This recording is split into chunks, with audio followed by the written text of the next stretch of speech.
session in the National Assembly. And also in the courts, two Zimbabwean nationals are facing charges of human trafficking. They will be back in court in Kimberley Magistrates Court on Thursday. The accused were arrested on Tuesday night in Kimberley after they were seen traveling with 14 undocumented children believed to be from Zimbabwe. Well, and there's so many stories around this because, I mean, at first people used the word trafficking. We spoke to the Border Management Agency about this last week, and they said, look, it didn't seem it seemed that from what I could tell, the children are coming to be with their parents in South Africa. And yet all sorts of other words are used, and yet the law says that you must travel with your parent or guardian. And also the documentation is important if you're going to be traveling with children. So let's find out exactly what they are charged with once they appear in court today, Stephen. And also the Institute for Justice and Reconciliation will today release its South African Reconciliation Barometer. The research details findings on attitudes towards national reconciliation, social cohesion, transformation and democratic governance in South Africa. Yeah, another one of those, right? It's always very interesting. I have to say, I mean, for a report like that, I wouldn't release it today. I would have done it 2 weeks ago, frankly. Yeah, to release it today, it's just, Anyway. It probably won't even get much attention. And also, Stephen, a mass memorial service for 7 church members killed in a bus crash on the R37 road between Leidenburg and Sabi town in Mpumalanga will be held in Mokopane. The congregants from the Lutheran church were killed when their bus overturned and tumbled over a cliff. Sad story. Very sad story. And finally, Stephen, late singer Zahara's memorial service will be held today at the Rema Bible Church in Randburg. And of course, after that, her body will be flown to the Eastern Cape, where a funeral will be happening this coming weekend. And of course, to everyone, stay safe on the roads, of course. Leander Maome, thank you very much indeed. Do appreciate it. I read this morning, I didn't know this, that 40% of the traffic on the N3 is actually trucks. That shows you how careful you need to be. Very difficult to get around sometimes. 20 minutes after 6. First in the morning, SAFM Sunrise with Stephen Grootes. Let's have a look at your weather around the country this morning. Tshwane, cloudy in the morning, otherwise partly cloudy. Isolated showers and thundershowers, 15 and 21. Johannesburg, partly cloudy. Isolated showers, thundershowers, 14 and 29. Vereeniging, partly cloudy. Isolated showers, thundershowers, 14 and 30. Bombela, cloudy in the morning, otherwise partly cloudy. Isolated showers, thundershowers, 17 and 26. Polokwane, cloudy in the morning, otherwise partly cloudy. Isolated showers, thundershowers in the evening, 15 and 26. Mahikeng, partly cloudy and windy, scattered thundershowers, 18 and 32. Vryburg, partly cloudy and windy, scattered thundershowers, 18 and 35. Mangung, partly cloudy and windy, scattered thundershowers, 14 and 32. Kimberley, partly cloudy, windy, isolated showers, thundershowers, 17 and 36. Uppington, fine, 14 and 31. Cape Town, cloudy, isolated showers and rain, partly cloudy in the afternoon, a moderate to fresh southerly wind, 16 and 22. George, cloudy, scattered rain and showers, a light to moderate westerly wind, 15 and 21. Gqeberha, cloudy, isolated showers, rain from the late morning, a light and variable wind, 15 and 23. East London, fine at first, otherwise partly cloudy, scattered showers, thundershowers from the afternoon, a light northeasterly wind, 16 and 25. eThekwini, fine, partly cloudy in the afternoon, scattered showers, thundershowers, a moderate fresh northeasterly, 19 and 33. Richards Bay, fine, partly cloudy in the afternoon, isolated showers, thundershowers, a moderate to fresh northeasterly, 21 and 32. And Pietermaritzburg, fine, partly cloudy in the afternoon, scattered showers and thundershowers, 17 and 36. Worldview Update, bringing you closer to international news. Well, at 22 minutes after 6 now, the COP28 Climate Summit has ended with an agreement that countries will transition away from fossil fuels, but there's still, it appears, no requirement on countries to phase out fossil fuels. From what I can see, there's no mechanism to force countries to stop using fossil fuels. The summit also says it expects the production of carbon pollution to peak in 2025 and then start to decline. Professor Guy Midgley is the head of the School for Climate Studies at the University of Stellenbosch. Professor Midgley, good morning. Hello, Stephen. Please call me Guy. If countries stick to this agreement, what impact will it have on climate change? Will it have any impact on the climate? Well, the way that countries stick to the agreement is through their nationally determined contributions. And currently, the nationally determined contributions will not allow us to stick anything close to what is required by science, and will only reduce emissions by about 5% by 2030, even if countries get all the financial assistance they need. So we really do need to ratchet up the effort, and that is what this global stocktake text is designed to do. Okay, so then what it means is that COP28 is not going to save the world. It was never going to. But what it does show is that there's a distinct lack of will to actually start the process. Well, the global stocktake is an incredibly important process introduced under the Paris Agreement, which is a kind of a scorecard that is done every 5 years. And the next one is going to be exceptionally important because it will allow all countries to assess how well they've done given what has been undertaken this time around. And you mentioned these 8 measures that are given in this stocktake that countries need to do, including tripling renewable energy capacity by 2030, accelerating phase down of unabated coal, accelerating the efforts towards net zero, transitioning away from fossil fuels in energy systems. I would note, there's the devil's in the details. It's fossil fuels in energy systems. So just mentioned transport, and etc. So there are these 8 measures that are mentioned in the stocktake. In 5 years' time, we will be able to score what has actually happened and how the nationally determined contributions have met those aspirations. It always seems to me to boil down to the same thing. Politicians have constituencies. They won't agree to something that hurts their economies because that will hurt their constituency. And I understand that. And then they believe that stopping the use of fossil fuels will hurt their economies. It's a sort of short-term versus long-term issue. For the moment, I don't see any way around that. Well, look, the major issue is that consensus is required in these agreements. So there can be nobody. If one party disagrees, the whole thing goes to naught.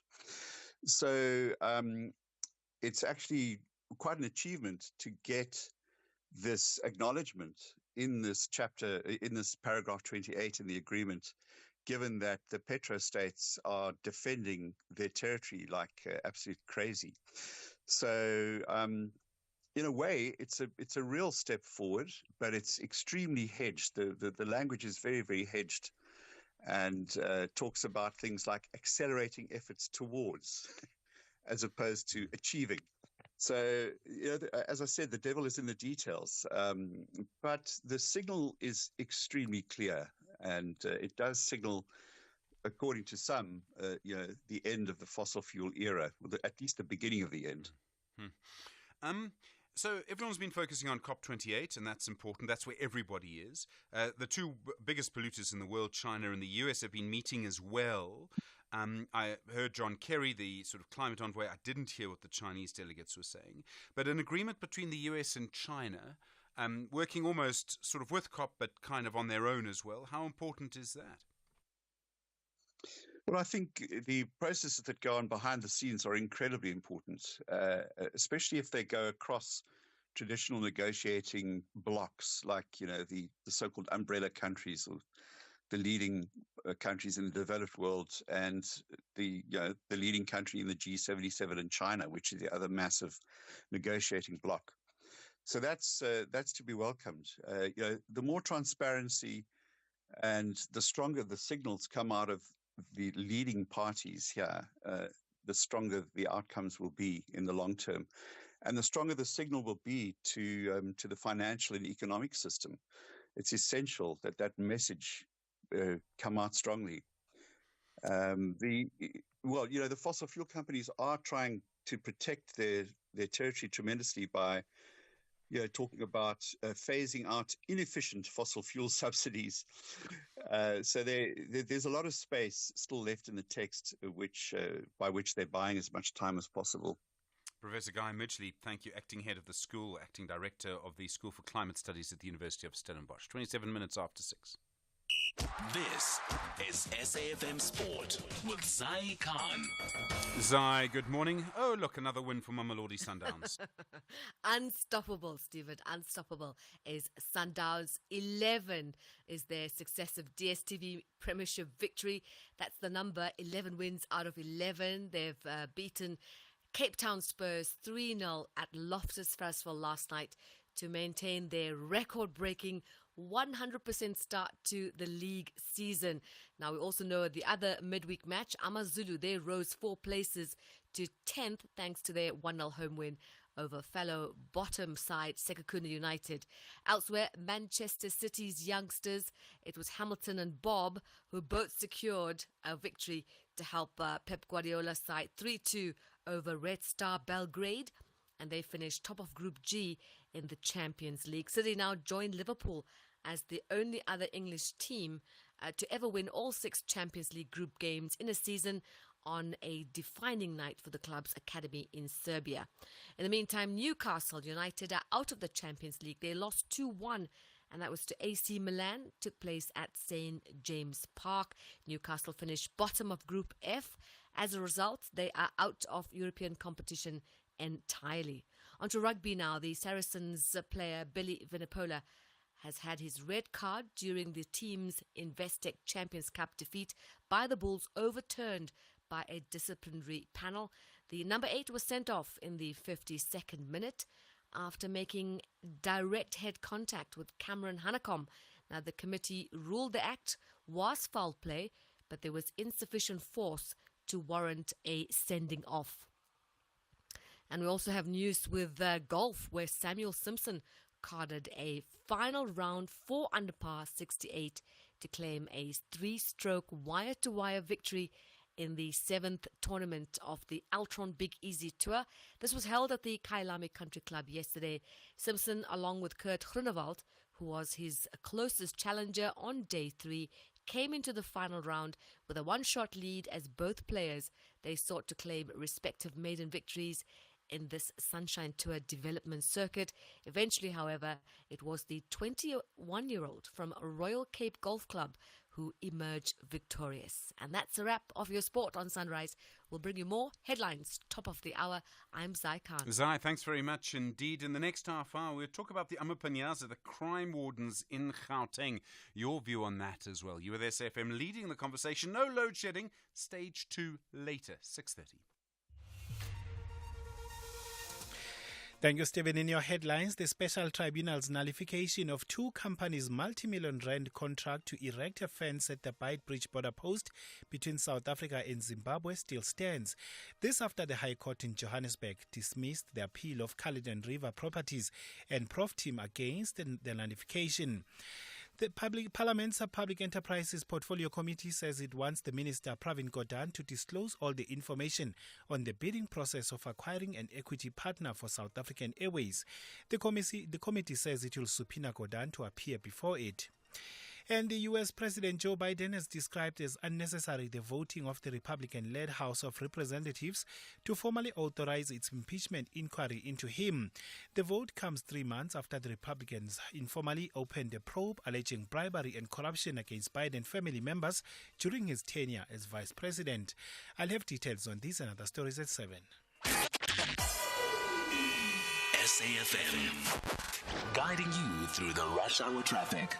Okay, we've got the 2 truck crash scenes on the N3 down by Tugela River. If you're coming over Van Riemen's Pass on your way to Durban, sort of approaching Escort area there are 2 separate scenes. One is a truck and a bus, and the other is 2 trucks that have collided. These scenes are just 200 metres apart from each other, so there is quite a backlog of traffic that is forming up now on that scene towards Tugela River. Gauteng looks all right. Volumes well on the low side this morning. The N3 where you queue, sort of every day, coming up through Germiston, noticeably lighter. The N1 through Midrand, open and free-flowing this morning.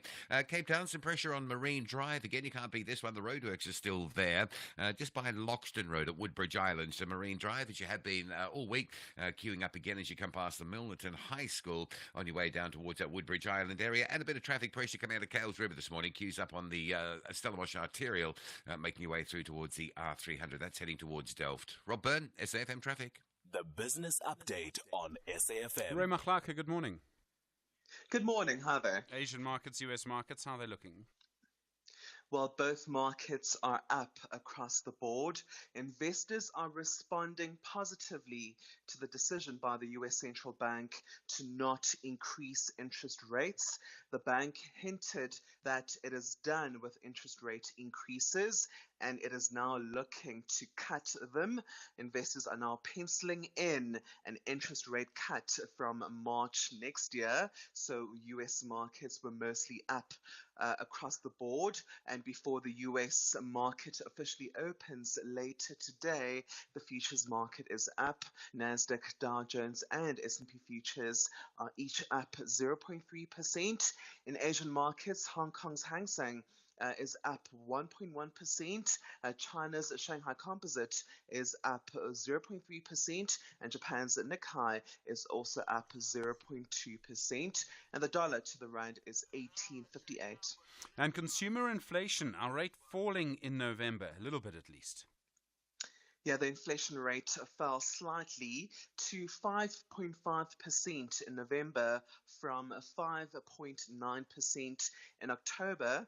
The decline in the inflation rate was driven by a cut in petrol prices during November. Petrol prices were cut by nearly R2 a litre. Petrol price increases this year have led to higher transport costs as well as food price increases.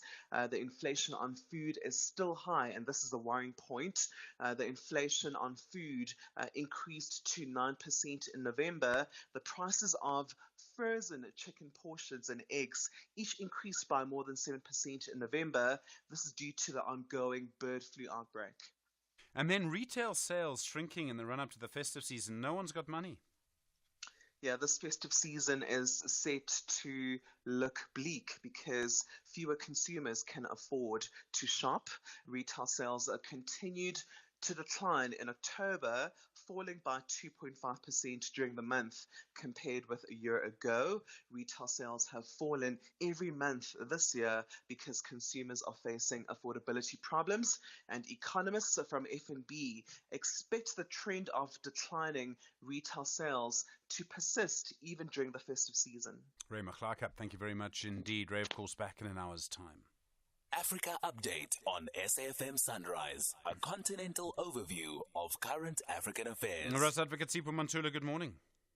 Steve, over refreshing morning and Jumbo Africa to the listeners. The DRC government, they now want the United Nations peacekeeping mission to help with the election logistics. I thought they wanted some of those peacekeepers out of the DRC. That is quite true, Stephen. But remember that MONUSCO, even if their mandate has to end, they've been helping them previously in those elections, Stephen. I speak from knowing being there before.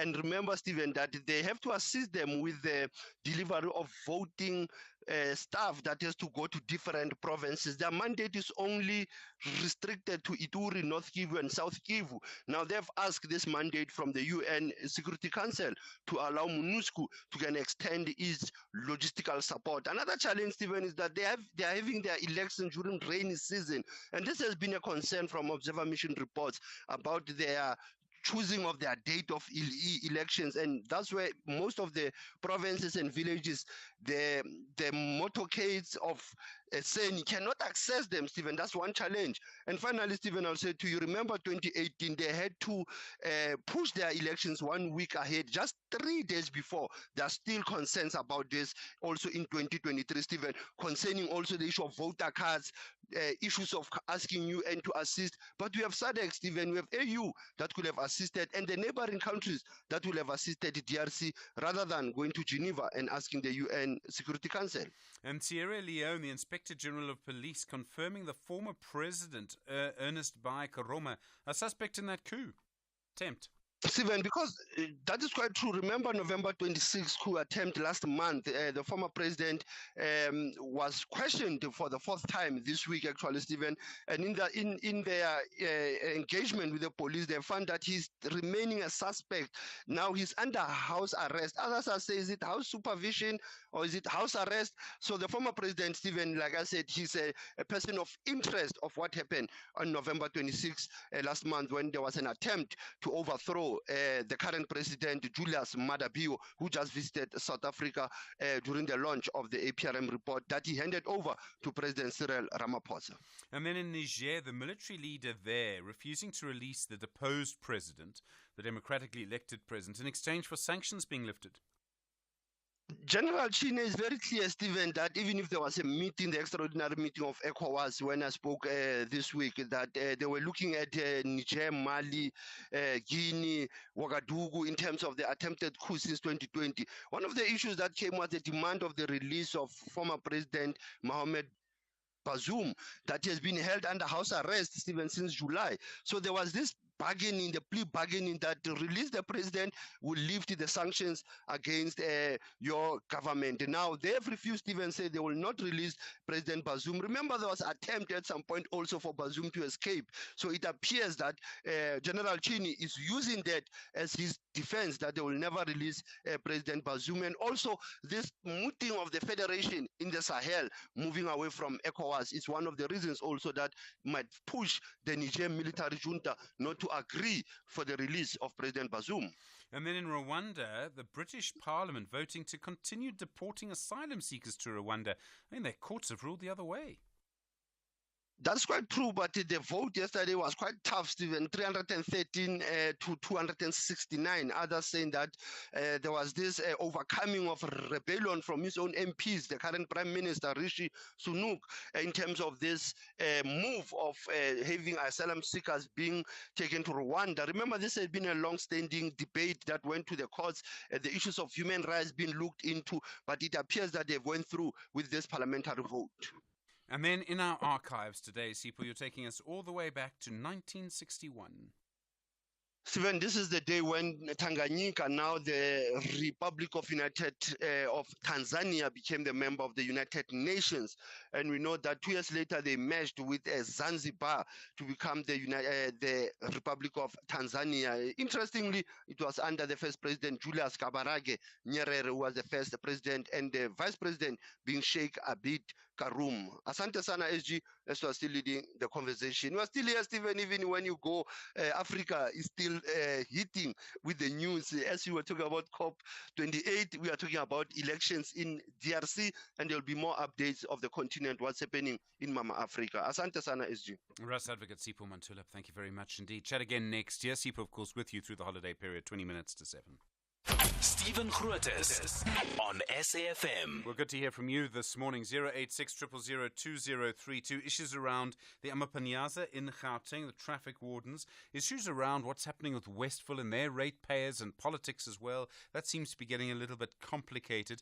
I don't know if you've seen the stock theft that seems to be taking place. The SANDF now deploying soldiers on the border between South Africa and Lesotho to stop stock theft there. Stock theft there has been going on for over 150 years, you know. There's been this sort of tension in different directions. All of that to come. You know the number? It's 19 minutes to 7. A small working group of midwives and a cleric have been requested to travel out to South Africa to work at a clinic and assess its future viability. Faced with a strained water supply, no electricity, and a troublesome neighboring farmer, will Poplar be able to find solutions to a myriad of problems? Channel your best drama with Call the Midwife Christmas Special. Starts Wednesday, 20 December at 9 p.m. on S3. Don't miss out on the SAFM Playwriting Competition. To enter, visit safm.co.za. From the menu icon, select Competitions. Click on the SAFM Drama Playwriting Competition. Read the T's and C's of the competition. Check out the competition's Q&A. Fill in the entry form by clicking the link provided. Email your script to drama@safm.co.za. For further information, email drama@safm.co.za. Entries close on the 22nd of January 2024. SAFM, leading the conversation. SAFM values your views. Be an active citizen. Well, the new political party, Shaluva, says it's now going to court to argue that the Gauteng provincial government does not have the power to give the crime wardens, or Amapanyaza, the same legal powers as police officers. The Gauteng provincial government says these wardens have been formally declared under the law as peace officers. That means they have the same powers and status as Gauteng's traffic officers and can thus arrest someone and carry a gun.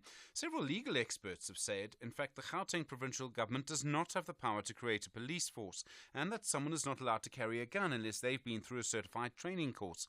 The Gauteng provincial government says that these wardens have had only 1 or 2 or 3 months training, but they'll continue to receive training while working on the job. Bongani Baloy is the leader of Shaluva. Bongani, good morning to you. Why are you going to court on this? Good morning. Thank you for the opportunity. I think it's important to go to court to deal with this dangerous precedent set by the Gauteng government of taking young people who are inadequately trained to be able to be peace officers and implement or enforce the laws of Gauteng.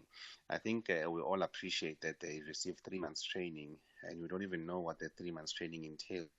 It could have just been, CV writing skills for all we know. And they're inadequately capacitated. And the worst part, Stephen, I think, is for all of us to appreciate that they were actually operating outside of their legal mandate this whole time, because they did not have any legal basis to arrest or even go and search people and go to people's homes and arrest people as well. So this might even increase Gauteng's legal liability as a consequence of this negligence. So you're going to go to court. You're going to get a judge to declare this one way or another. Absolutely. I think we need to test. I think the legal recourse is the last recourse we have available that deals with the arrogance and illegal behavior and conduct of the executive of Gauteng. Bongani Baloy, thank you. The leader of the new political party, Shaluva. David Bruce is an independent researcher in policing, crime and criminal justice. You'll have heard from him many times over the years on these issues. David, good morning to you. As I understand it, a group of people went through 1 month, maybe 2 months training. They've now been told they have the legal power to arrest someone. They're being given a gun to do that. Is it possible for someone in this position to help protect communities against crime? Well, I think the short answer, well, I'm not sure if there's a short answer to that question, but I would suggest that it is possible there is a need for some kind of supplementary policing capacity to be created. And so, for instance, it's not only in Gauteng that this kind of thing has happened. For instance, in the city of Cape Town, there is also the Law Enforcement Advancement Program, where there are currently about 1,000 law enforcement officers who've been deployed in what might be seen as a similar type of role.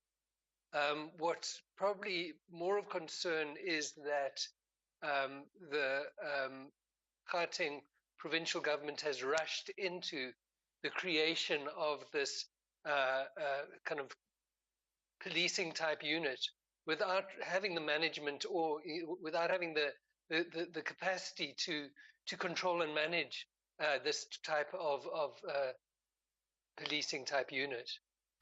I mean, control of a unit like this is important. The training is important. In this case, it would appear they're being given the use of a gun and provided with a firearm. I thought under the law, you had to actually go through a competence test to have a firearm. Yes, I must say I've been trying to follow the issue, and I've seen at various points the Gauteng government indicate that they're intending to arm the members of these crime prevention wardens. I'm not entirely clear if, as yet, they have been provided with firearms. If so, the Gauteng government might very well be acting irregularly and potentially exposing many of us to all kinds of risks as a result. We've seen in the past, it's happened, I think I can remember at least twice, where members of, say, the Joburg Metro Police and the SAPS have engaged in conflict. I can think of two occasions where shots were fired, one a very long time ago. You talk about control here. We have a group of people who may be armed, if not now in the future, who've had very little training. Would this increase the chances of something like this happening? I mean, already News 24 had a story about an off-duty police officer who was, in inverted commas, arrested or detained by crime wardens over the weekend.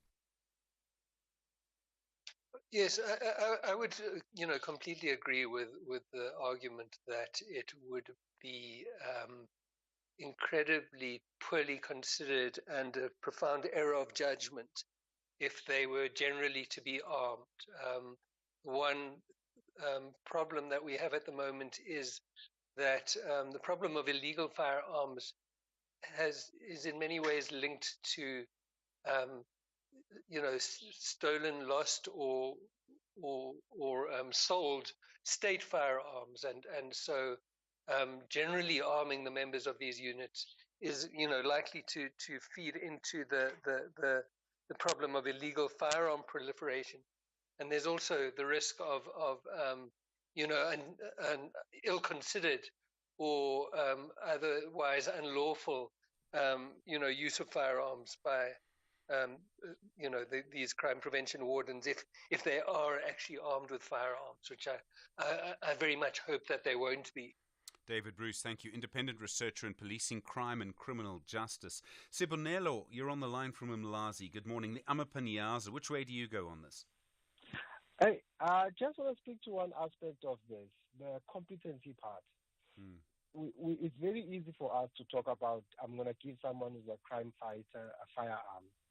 But there are reasons why we have the Firearms Controls Act. And whether a person got trained or not, it's not just that aspect that speaks to one being given a firearm. There are lots of other avenues that one has to go through before being given a firearm. Like, for example, one, they should not have been convicted of a violent offense previously. They should not be prone to violence. If those people are prone to violence, they will not get a competency. There's lots of other limitations that bar people from getting a competency. You can get training for a firearm, but you won't get competency. Now, the question now comes to these people that are being given firearms. Even if they were trained, are they competent? Did they go through the competency and receive a competency certificate from the SAPS? And if that's the case, now we are looking at the kind of work that they're going to be doing, which is going to be violent related, which means as soon as they do something and someone goes to the SAPS and reports them for violence, that means they will instantly lose their competency certificate. We're not just talking about them having a firearm or being given a firearm. Are they competent? There's a reason why we have the Firearms Controls Act, because not every citizen is allowed to have a firearm, or to possess a firearm, or to use a firearm. It's like a driver's license in a way. Exactly. Yeah. It's not just the aspect of training. There's also a psychological side. If that person is violent, if that person is prone to bullying other people, even if your wife says, this person said they're going to shoot me, you lose your firearm competency. That's it. Sibonelo, thank you. On the line from Umlazi, important call, 086 000 2032, 9 minutes to 7. SAFM, guiding you through the rush hour traffic. Yeah, good morning. 2 truck crashes on the N3 down by Tugela River. One of them has been cleared. There is another one still to be cleared up, and there is some queuing pressure. So if you're on your way over Van Rynens, approaching the Escort area, just coming down to Tugela River, just be aware of that queue. Also, a massive truck crash just on the eastern side of Mbombela. So between the Valencia Link Road and Carino, a massive side tipper has overturned and spilt its load. It's also fatal as well. So this will be an issue for some time. It's probably going to be increasing traffic volumes on that section of the N4. It's a run out from Mbombela towards Kruger and towards Mozambique border. So expect at least a morning of some heavy disruption out there, Mbombela through Carino. Gauteng looks all right. Noticeably, the highways are open and flowing this morning. Cape Town still got problems with roadworks on Marine Drive. So as you have been this week, queuing up again, coming past Milnerton High School in towards that Woodbridge Island area. The N1's very slow for this time of the year, coming through from Plattercliff Hill back all the way through to Sable Road, and quite heavy coming out of the Blackheath side of Kales River. Stellenbosch Arterial queuing through towards the R300, and that queue extends just into the Delft area. Rob Byrne, SAFM Traffic. Teenage pregnancy is rife in South Africa. This is very alarming, with 1 in 4 girls under 20 years of age falling pregnant. The current stats released by Statistics South Africa indicate that more than 90,000 girls between 10 to 19 years of age gave birth between March 2021 to April 2022 in all 9 provinces. Why? Why is South Africa one of the highest globally in teenage pregnancy? No means no. Stop gender-based violence femicide now. SABC Education, enriching minds, enriching lives. VfL Wolfsburg plan to amalgamate their strategy with home ground advantage to secure maximum points against Bayern München. However, the dominating outfit of German football, the Bavarians, refuse to shake and break. Will the Wolves howl in a fascinating manner, or will the Bavarians display their winning mentality? This is the Bundesliga. Football as it's meant to be. Be part of the spectacular action. VfL Wolfsburg versus Bayern München on Wednesday, 20 December at 9:30 p.m. Live on SABC Sport on DTT Channel 4. Also available on SABC Plus and SABCSport.com. Hashtag We Love It Here. Brought to you on SABC Sport. For the love of the game.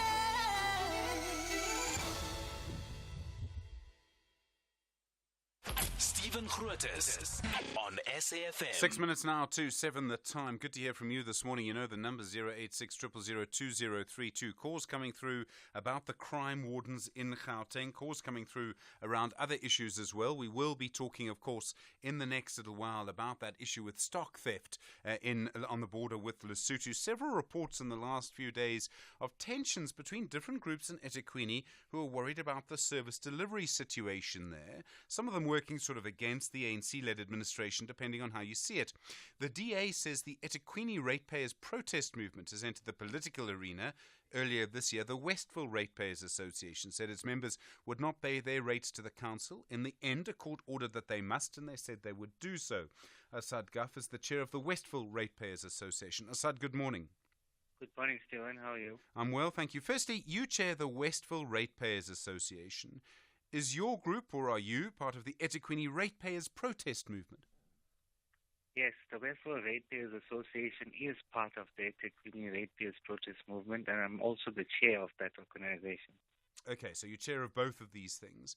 Are you then working? Let's speak to you as chair of the eThekwini protest movement. Are you working with political parties to try and resolve the issues there? Are you entering politics in some way? No, we're not entering politics. But I mean, let's be honest.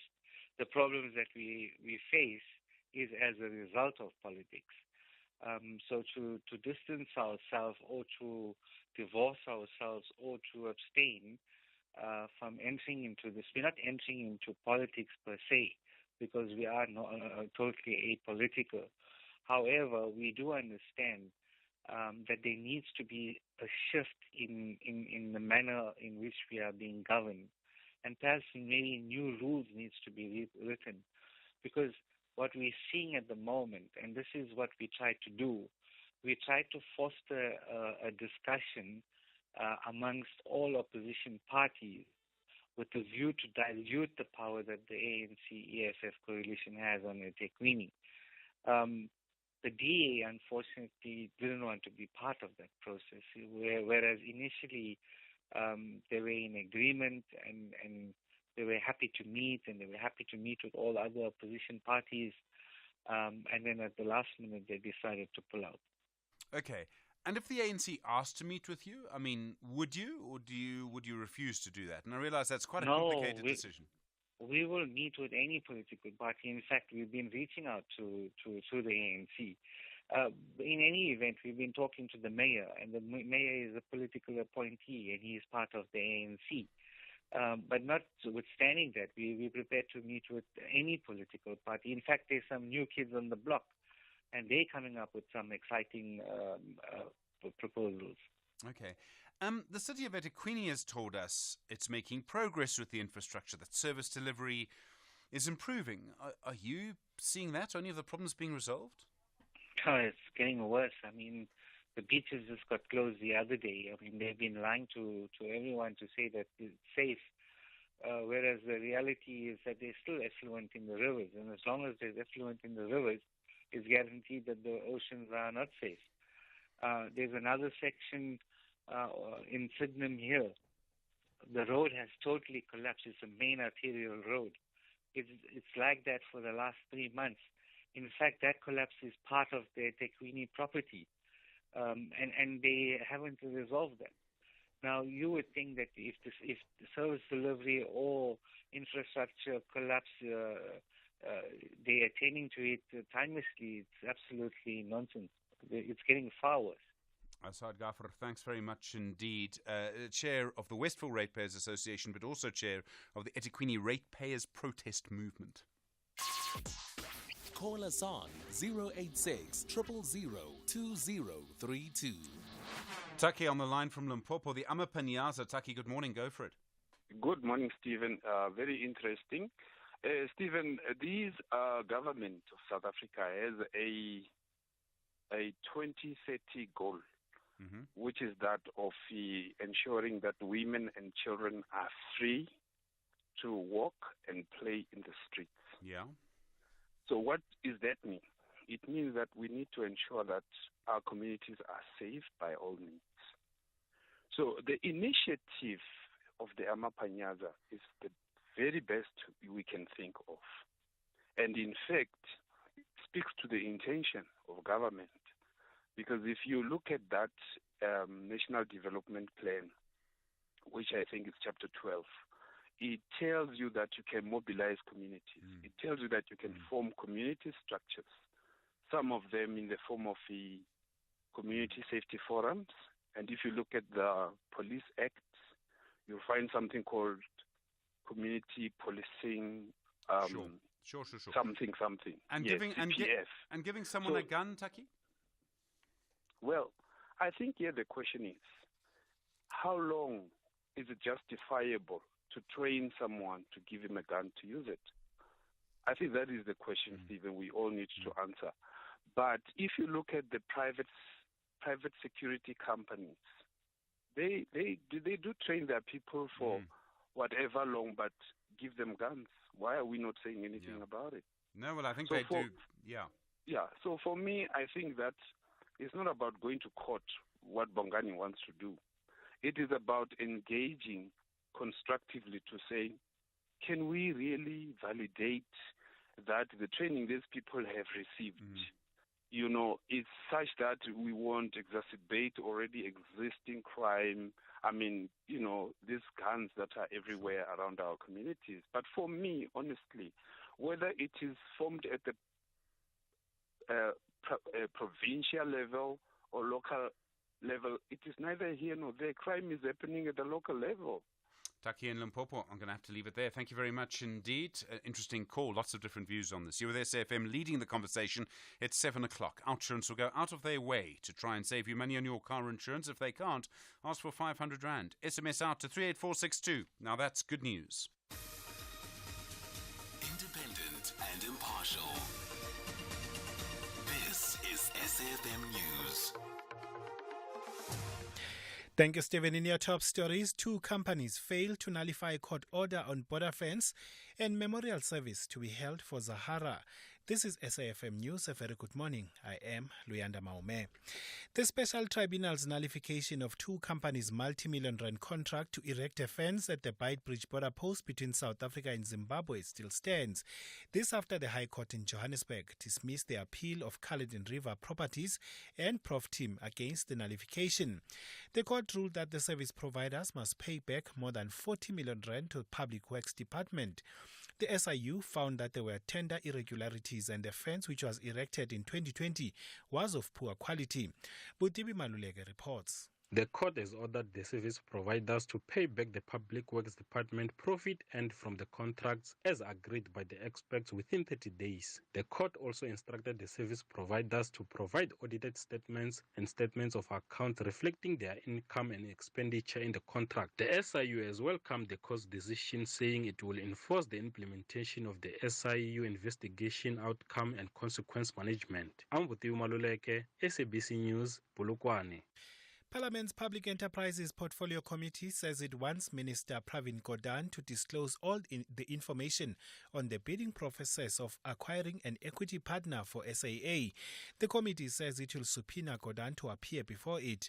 This after Parliament's Legal Services told the committee that Gordhan had refused to comply with its investigation into allegations of irregularities in the evaluation of a preferred bidder. Takatso Consortium was the successful bidder with the potential to acquire a 51% shareholding stake in the airline. The committee's chairperson is Kyle Tumakakla. From here, we're supposed to subpoena the minister. While we give this, but we have to continue subpoenaing the minister. We cannot just go to ad hoc committee without having gone to that legal support in the form of subpoenaing a person, forcing a person legally to something. I think first we have to undergo that process.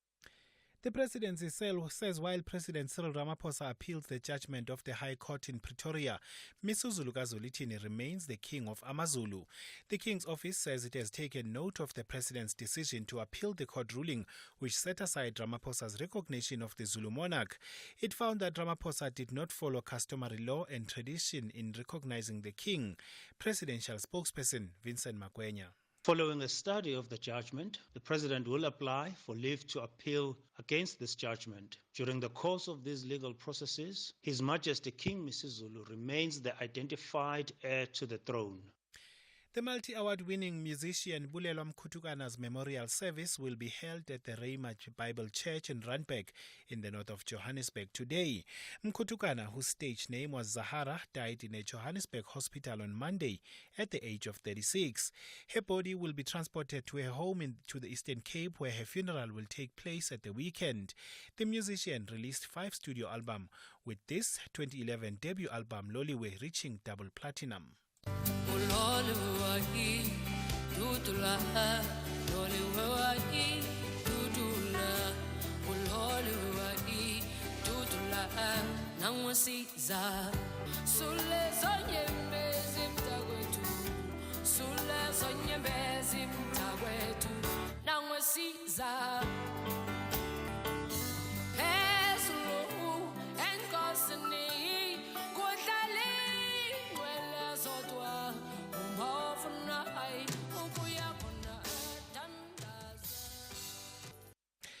United States says it's prepared to resume cooperation with Niger if its military regime commits to a rapid transition to a civilian rule. Niger is one of several West African countries where a military coup has recently taken place. The BBC's David Bamford reports. A U.S. State Department official, Molly Fee, visiting the capital, Niamey, said the U.S. could resume ties if Niger's military leadership announces a timeline for a swift and credible transition to a democratically elected government. The U.S. and other Western partners suspended aid following a coup in July that toppled the elected president, Mohamed Bazoum. Niger's rulers want up to 3 years for a transition back to civilian rule. They also ordered the withdrawal of French troops who were based in Niger to help fight jihadist insurgents. And finally, U.S. President Joe Biden has described as unnecessary the voting of the Republican-led House of Representatives to formally authorize its impeachment inquiry into him. The vote comes 3 months after the Republicans informally opened the probe alleging bribery and corruption against the Biden family members during his tenure as vice president. The BBC's Nomia Iqbal reports. The vote means the Republican-led committee will now have greater powers to gather evidence and force witnesses to testify. The White House will therefore be compelled to comply with demands for information. In a statement, President Biden said rather than focusing on domestic and global issues facing Americans, Republicans had chosen to attack him with lies, and their accusations were not supported by any facts. Recapping your top story, the special tribunal's nullification of 2 companies' multi-million rand contract to erect a fence at the Beitbridge border post between South Africa and Zimbabwe still stands. The court ruled that the service providers must pay back more than 40 million rand to the Public Works Department. For SAFM News, I am Luyanda Maume. Headlines at 7:30. Luyanda, thanks very much indeed. Those were the top stories for this hour. Don't miss out on a possible car insurance saving. SMS out to 38462 for a quote. Outsurance, where you always get something out. Do you like surprises? Yes? Oh, you're going to love this one. SMS out to 38462 and ask Outsurance to beat your current car insurance premium. If they can't, ask for 500 Rand cash or 1,500 Rand if you've been claim-free and with the same insurer for 3 years. SMS out to 38462. Outsurance is a licensed insurer and FSP. T's and C's apply. Very good morning to you. In your SFM sports headlines, it's rugby. The Bulls and the Lions, they want to conclude their year on a winning note. And in swimming, it's Tatiana Schoenmaker and Chad Leclos who headline the World Championship trials in Durban. All these stories and more just before 7:30. SAFM, guiding you through the rush hour traffic. Yes, good morning. Big truck crash just east of Mbombela. It's along the N4 corridor. It's a big side tipper and its load that have overturned between the Valencia link and Carino. So if you're on that N4, and it's going to be a busy route today, likely that there will be some disruption there for a while. Motorists driving down to Durban. We've been talking about two truck crash scenes around the Tugela River area. One of them is being cleared up. One's still there, and there is some queuing pressure. So just as you come over the Van Renners Pass and down through the Bergville exit, just shortly thereafter, you will hit a queue in towards that particular scene. We saw a big fallen tree come down on the N3 at Pietermaritzburg yesterday, and what we're seeing this morning is multiple trees that have fallen down inside sort of Pietermaritzburg along the R103 route. The disruption seems to be really between Athlone and Pietermaritzburg. So if you're on the Howick Road and other routes in that area, there's at least 3 big trees down that we're witnessing this morning. Cape Town side, Marine Drive with the roadworks coming through Milnerton area still there, and Bosman's Dam Road still queuing up out of Edgemead and Bortus are quite heavy as you go down towards the Montague Gardens area. Rob Byrne, SAFM Traffic. SAFM Sunrise. A vivid start to your day. 9 after 7. Good morning. You're with SAFM Sunrise. I'm Stephen Grootes. Your story of the year, please. Book your spot now with Stanzo and Mdu 086 000 2032. We'll hear from you from 8:30. What for you has been the biggest issue this year? I think it might be in some ways very revealing of how you're feeling about things at the moment. And it could be literally anything. What happened to you this year? Looking forward to that. We'll talk about borders once again. The SANDF now deployed on the border with Lesotho to try and deal with stock theft. The Public Enterprises Minister, Pravin Gordhan, he's accused of withholding crucial documents around the Takatso Deal Consortium. This is the Takatso Consortium deal. This is with SAA. The bus company Intercape, they want contempt of court orders against the National Police Commissioner for failing to basically protect buses. And we know the taxi industry in the Eastern Cape has assaulted, attacked, intimidated Intercape. 150 incidents in just 13 months at one point. Really an important conversation. All of that to come this morning. You're with SFM. It's 10 after 7. What would it be like if you swapped homes and families with someone else? What would you learn about how other people live or how they raise their children? Could the experience even change your life? S3 is looking for families to take part in the exciting social experiment Wife Swap.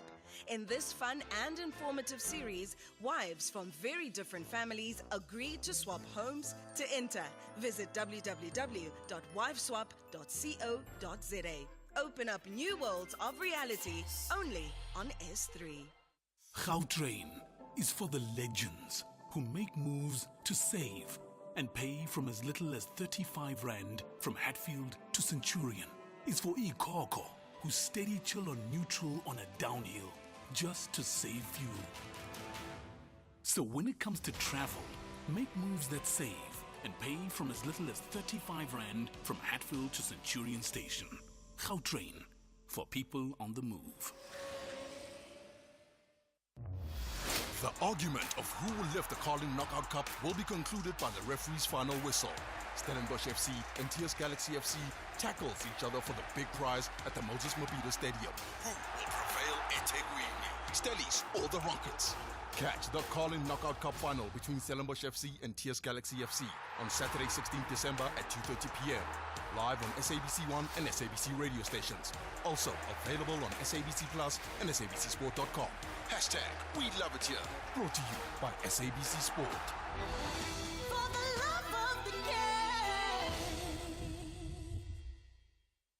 First in the morning, SAFM Sunrise with Stephen Grootes. 12 after 7, good morning. The South African National Defence Force now confirming it's deploying troops along the border between South Africa and Lesotho to try and stop stock theft. Farmers in that area say their cattle are being stolen by people from Lesotho who then take the cows back to their home country. And there are many ways to look at this. Stealing someone's property is a crime.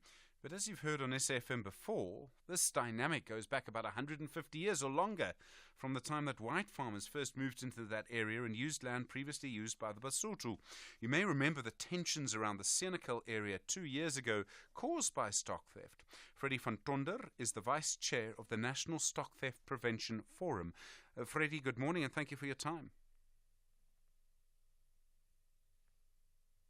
Hello. Having us and morning to your listeners. How big a problem is stock theft in that area? What's happening there? What's it doing to farmers?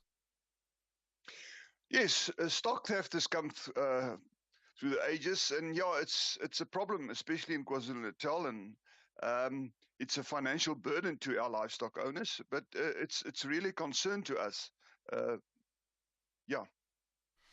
Is it an organized gang? Is there one syndicate, or are different people doing different things? Different sort of criminal groups acting to steal these, or people even acting on their own and stealing cattle?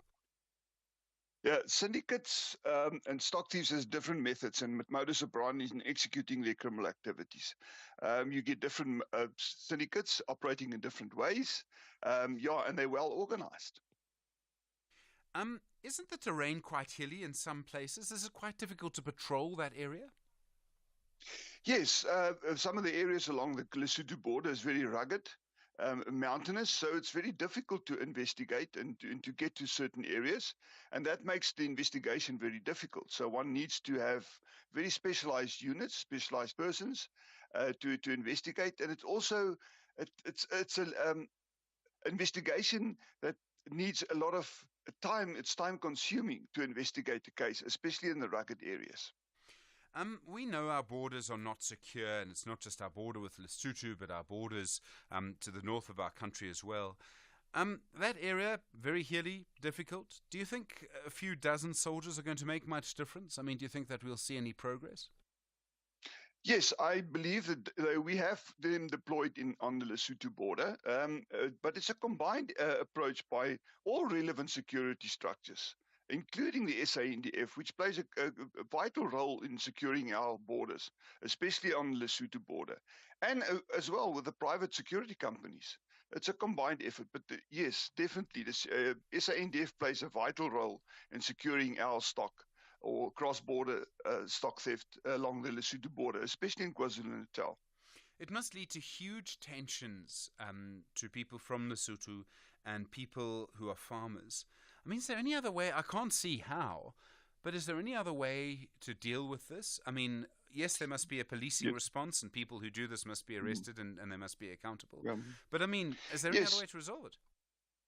Yes, we must remember there is bilateral meetings on a quarterly basis with the SA Police, the stock theft units, and provincial coordinators with the Lesotho government, and there is negotiations and there's working relationships between the two parties. Thank you very much indeed. Freddie van Tonder is the Vice Chair of the National Stock Theft Prevention Forum. Stephen Grootes on SAFM. Parliament's Portfolio Committee on Public Enterprises says the Public Enterprises Minister, Pravin Gordhan, has refused to release documents that are vital to the sale of SAA, of 51% of SAA, to the Takatso Consortium. The deal is, in a way, I suppose, privatization. The Takatso would have a controlling interest. However, Gordhan has refused to reveal the short list of bidders and the purchase agreement signed with Takatso. The chair of Parliament's Portfolio Committee on Public Enterprises is Kaya Magagta. Mr. Magagta, good morning and thank you for your time. Good morning, sir, and good morning to your listeners. How important are these documents? What do you want from the minister? Well, all what we want from the minister is to get documents that will be help us to understand the validity of the words he has uttered in the committee, where he was dismissing the allegation from the former DG. We just want that evidence. Otherwise, the minister has dismissed verbally, but all what we want is the document that are backing that verbal response. Has he explained why these documents are so secret, why he won't let you see them? Of course, the minister at some point, through correspondence, he did mention that there are confidential, I think there were confidential agreement between some parties in the process. But all what we wanted is that because we are a parliament, we're supposed to know our responsibility is to play an oversight. Therefore, we can't have an oversight if we cannot have access to that information. Are there other mechanisms you could use? I mean, could he ask or could you ask to see the documents behind closed doors? I think there is a procedure for you to have an in-camera meeting. Yes, of course. That's what we were trying to explain to him. And he still won't let you see them? Not yet. Sure. Can you force him to release these documents to you? Well, that's what we are requesting to the Speaker, if we can take that route. So if you don't see the document, are you actually able to approve the deal? I don't know if you could stop the deal. He is the minister and he has certain powers. But I mean, you represent Parliament. Your job is to hold ministers to account. So if you don't see these documents, can you approve the deal? Well, it depends on those documents, because those documents will be explaining to us that actually the allegation put by the former DG are wrong. And that's all what we want to prove. If we don't have those documents, we'll be unable to decide whether the deal was right or wrong.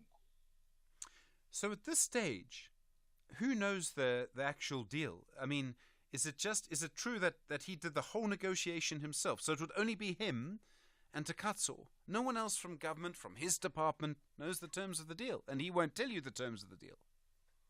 We don't know that. We really don't know that who else has been involved in the process. But all what we understand is that the deal was supposed to be facilitated by the minister as a shareholder and the Department of Public Enterprises. And that's why we want to get access to that process. If we cannot get access to the document that explaining the process, we won't be able to make our determination. So I just want to understand, we have a minister in Pravin Gordhan who has not told anyone else what the terms of the deal are or who the other bidders were.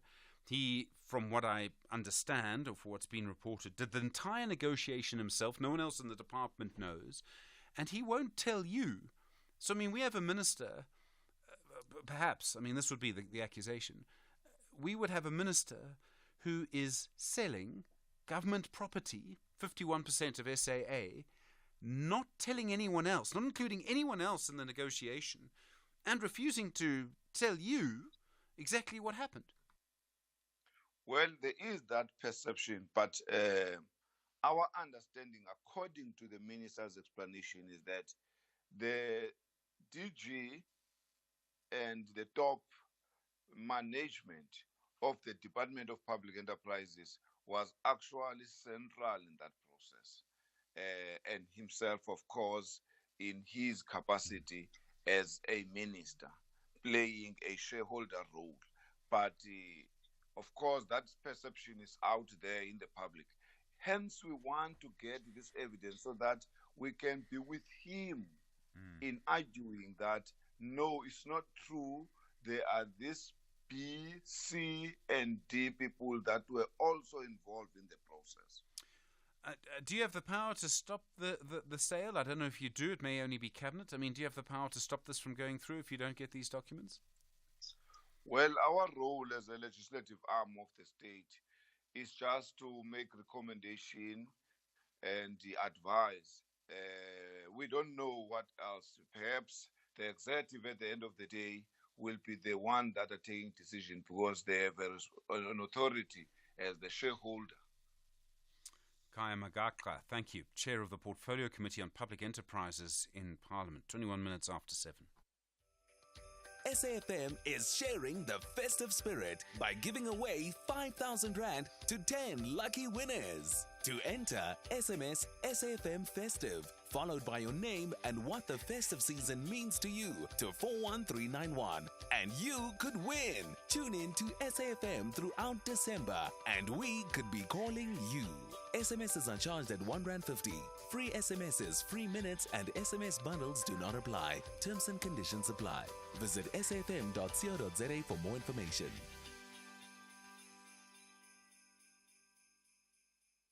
This festive season, Dis-Chem's Pick and Mix is back with their 2+1, cheapest free. Look for the special sticker on irresistible fragrance gift sets, pampering bath sets, and delicious boxed chocolates, biscuits, sweets, and treats. Take 3, get the cheapest free. Dis-Chem's got the perfect gifts for the whole family this festive season. Shop online and in store.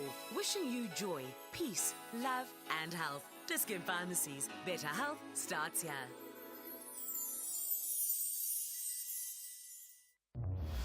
The argument of who will lift the Carling Knockout Cup will be concluded by the referee's final whistle. Stellenbosch FC and TS Galaxy FC tackles each other for the big prize at the Moses Mabhida Stadium. Who will prevail eThekwini? Stellies or the Rockets? Catch the Carling Knockout Cup final between Stellenbosch FC and TS Galaxy FC on Saturday 16th December at 2:30 p.m. Live on SABC 1 and SABC radio stations. Also available on SABC Plus and SABCSport.com. Hashtag We Love It Here. Brought to you by SABC Sport. For the love of the game. At SFM Radio and at Stephen Grootes on Twitter. 23 after 7, good morning. As buses and taxis and cars will be full during the great Christmas getaway today through the weekend, the bus company Intercape says it's now going to court to get an order that the Transport Minister and the National Police Commissioner, Fani Masemola, are in contempt of court for failing to draw up a plan to protect their buses. Intercape buses have been attacked by members of the minibus taxi industry. The industry has actually demanded that Intercape stop operating on certain routes or increase their fares. In the 13 months between January 2021 and February last year, there were 150 attacks on Intercape buses. So people were shot at, they were stoned, they were attacked. Johan Ferreira is the CEO at Intercape. Johan, good morning. What is it that you want from the court? What do you want a judge to say now? Good morning, Stephen. Good morning, listeners. Well, today is the day when we will really test the judiciary system in South Africa. We applied for contempt of court, and the National Commissioner of Police and also the Provincial Commissioner of Police in the Eastern Cape will come and have to explain why the police failed to protect the Intercape buses. So they were supposed to draw up a plan, as you say, and that plan was enforced by the court. Although we believe, and at the time and still believe, it's not adequate, that plan has fallen way short of what is necessary to safeguard the coaches. So unfortunately, this has now come to this situation where we have to hold people accountable for the inaction. So we will hear what the court has to say. So have the police done, nothing? Your buses are no safer than they were before you got the first court order. Yeah, that is correct. That's unfortunately correct. And the police say they don't have the necessary infrastructure. They don't have extra boots on the ground. And that was the whole argument. We said you cannot just follow the normal, procedural, operational standards. You have to do something better than just the normal policing. And that is what the court agreed, and that was what the court order said. They have to escort the coaches, and they have to be visually visible at the bus stops to make sure that the bus stops are safe in these hotspot areas, and that's where they failed dismally. So we had to employ private security to do the work on behalf of the police. So that is the situation as it stands today. We believe that the police is not adhered to the court order. And the taxi industry, are they still attacking your buses? Yeah, that is still ongoing. The shooting has stopped and the stoning is much less, but the intimidation has now flared up. In other words, they prevent passengers from boarding or disembarking coaches, and that can easily escalate. So we cannot have that situation where 30, 40 men are victimizing the passengers upon arrival or departure. So that's the big issue at the moment. And yes, it did escalate, and there was stone throwing afterwards. But not just one incident. You mentioned there's 100. We are now sitting at 175 cases. And 40 of those 175 cases came after the judgment, where the court said you have to protect. So there's 40 cases that we've recorded where the police were not able to assist. They were not there to escort, and buses were further attacked. Johan Ferreira, thank you. CEO at Intercape, 27 minutes after 7. This is SAFM Sport with Zai Khan. Zai, good morning. Lots of rugby for the Bulls and the Lions. Yeah, the Gauteng Rugby Giants will carry their winning momentum. And this is this weekend. Jake White, who turned 60 years yesterday, will take on Lyon in a Champions Cup clash. And that will take place in France, while the Lions will host the Newcastle Falcons in the European Challenge Cup in Johannesburg. Now, the Bulls made another huge statement last weekend. They beat the Saracens 27-16 at Loftus Versfeld. The Pretoria-based side are on a 3-match winning streak and eager to extend that run. Here's the Bulls scrum half Zach Burger saying the players are relishing the opportunity to play against the best of the best.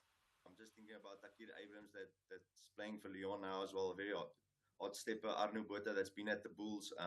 Very physical and massive pack. And then obviously Semi Radradra that plays for Fiji in the inside centre. So they've got very exciting players, and I think it's going to be a very good challenge for us to go up against them in Lyon. Soccer action saw Paris Saint-Germain. They drew 1-1 as Group F winners, Borussia Dortmund, securing their second place and a spot in the Champions League knockout stage. And this is their final group match. Dortmund topped the group on 11 points, with Paris Saint-Germain in second place on 8, as many as third place AC Milan, who will continue in the Europa League following their 2-1 win at Newcastle United, who picked up 5 points. Elsewhere, UEFA has banned Legia Warsaw from having an away supporters at their next 5 European games after violent clashes in the build-up to their Europa Conference League game at Aston Villa. UEFA has also fined the Polish club and ordered them to pay some reparations to Aston Villa for the damage they caused at Villa Park. In the meantime, the Peru boss, Juan Reynoso, has been sacked, becoming the 4th South American national team coach to lose his job since the start of the 2026 World Cup qualifying. The 53-year-old has been in charge since August but leaves his post with Peru bottom of the CONMEBOL qualifying table on just 2 points after 6 matches. And cricket, lightning and rain forcing the abandonment of Ireland's opening one-day game against Zimbabwe in Harare after the hosts had struggled to 121 for 6.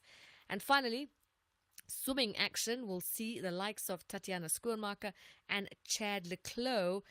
There will be the country's top athletes converging in Durban for the World Aquatics Championship trials, which takes place at Kingsmead Park Pool from the 14th to the 18th of December. Olympic champion Tatiana Schoenmaker, who is to compete in the 50 meters, 100 meters and 200 meter breaststroke, as well as the 200 meters and 400 meter freestyle. Lining up alongside her will be Kaylin Corbett and also fellow Pretoria swimmer Erin Gallagher, who claimed the Commonwealth Games silver in 2022, as well as the Olympic semi-finalist Emma Chelius. And there'll also be Chad Leclos confirming that the World Championships are very much on his radar for 2024. That's a wrap of your sport on Sunrise. More headlines, top of the hour. I'm Zai Khan. Zai, thanks very much indeed. We'll talk to Richard Spoor, the lawyer, in a little while about his latest case. And I remember very clearly Tabo from Kroonstad's call yesterday. We'll put that to him as well. You're with SFM leading the conversation. No lead shedding now. Stage 2 later, 7:30. Thank you, Stephen. In your headlines, President Cyril Ramaphosa will today officiate the passing out parade of new police officers in Kimberley in the Northern Cape. 10,000 new officers are expected to graduate from various police academies this week after completing their basic training. The Special Tribunal's nullification of two companies' multi-million rand contract to erect a fence at the Beitbridge border post between South Africa and Zimbabwe still stands. The court ruled that the service providers must pay back more than 40 million rand to the Public Works Department. And the funeral of multi-award-winning musician Bulelwa Mkutukana will take place in the Eastern Cape this weekend. Her memorial service will be held at the Rema Bible Church in Randburg, north of Johannesburg, this morning. I'll have details on these and other stories at 8. SAFM, guiding you through the rush hour traffic. Fairly busy around Pretoria Industrial side this morning. Roger Dias in quite a queue as you drive eastbound down towards the R101. That, for this time of year, is quite a heavy backlog. A little bit of traffic coming into Galulis this morning, and 12 and R24 routes arriving from their sort of respective Edenvale exits, all jammed up into the N3 Galulis. Durban's N2 North stays busy up through Spaghetti Junction into the work zone at the M13. Not as bad as it normally is, so another indication that volumes are on the decrease. But there is a queue from around about the Booth Road Bridge area. A lot of fallen trees around Pietermaritzburg this morning, particularly between Pietermaritzburg and Athlone. That seems to be the area that got a lot of rain and loose soil, and at least 3 trees down, including a couple on the Howick Road. So just watch for some obstructions there. We're still queuing on the N3 Durban bound, approaching Tugela River just after Funrena's Pass. Once you get through the Bergville exit and you head down towards that Tugela River area, there's a truck crash being recovered, and that's why it's so slow. Cape Town, the N7, that's heavy still this morning from Goodwood up towards the congested Bosman's Dam Road. Some real backlogs getting into the Montague Gardens area. Roadworks still with us on Marine Drive as well, so that's queuing up through Milnerton, and the Strand Road out of Cales River from the R300 slow going through Sticklands. Rob Byrne, SAFM Traffic. The business update on SAFM. Ray Maclarky, good morning. Asian markets, US markets, how are they looking? Well, it is US markets that are leading with gains. Investors are responding positively to the decision by the US Central Bank to not increase interest rates. Investors now expect an interest rate cut from March next year. So US markets were mostly up yesterday, and before the US market officially opens later today, the futures market is up. Nasdaq, Dow Jones and S&P futures are each up 0.3%. In Asian markets, Hong Kong's Hang Seng is up 1.1%. China's Shanghai Composite is up 0.3%, and Japan's Nikkei is down 1%. And our market, the JSE, was up 0.1% yesterday. The shares of insurance companies were mostly up. And Eskom expects another financial loss next year. Yeah, a financial loss of 23.2 billion rand during its financial year ending March next year. This will be the 7th consecutive year in which Eskom records a full year financial loss. Eskom's financial loss is mainly due to the poor performance of its power stations. These power stations are not generating sufficient electricity that Eskom can sell. 2023 is shaping up to be the worst year ever in terms of blackouts. There have been more than 280 days of blackouts this year. Another problem for Eskom is that municipalities are not paying for electricity. By September this year, municipalities owed Eskom 70 billion rand. Sure. And then coal mining companies, they're going to help Transnet get spares for those Chinese locomotives. Yeah, coal mining companies are banding together to help fix Transnet's crumbling rail network. Thungela Resources is Africa's largest thermal coal exporter. Thungela Resources says the coal mining industry is providing financial assistance to Transnet to procure spare parts for locomotives. The mining industry has also offered Transnet security personnel to guard railway tracks from theft and vandalism. The lack of locomotive parts, theft and vandalism at the Richards Bay coal terminal have hamstrung the performance of the country's rail network. Ray Maclarky, thank you very much indeed. You and I will talk again next year. Ray, of course, is going to have a lot more business news for you still to come in 2023. You with SAFM, 24 minutes now to 8. at SFM Radio and at Stephen Grootes on Twitter. Well, good to hear from you this morning. You know the number 086 000 2032. Calls coming through. The Amapanyaza, the crime wardens. That's a big issue this morning. Also, your story of the year. We'll hear from you on that this morning because I know there's so many different things that have happened this year. Other issues as well coming through. We'll talk to Richard Spoor in the next little while about the latest sort of addition to his cases. He's doing all sorts of things at the moment, trying to get money back for mine workers who are affected by the way in which they breathed in coal dust. There's a different name. It's not called silicosis, but we'll find out more about that. Bramaro on the line from Mangung. Bramaro, hi. Good morning, Steve. How are you, sir? Yeah, I'm well. Go for it. Whenever there is crime in the country, we are blaming the politicians together with the national government. But when the very same politicians are bringing solutions, we are questioning their integrity. Why are we questioning the Amapanyaza? Had they been brought or introduced in the Western Cape, were we going to question them?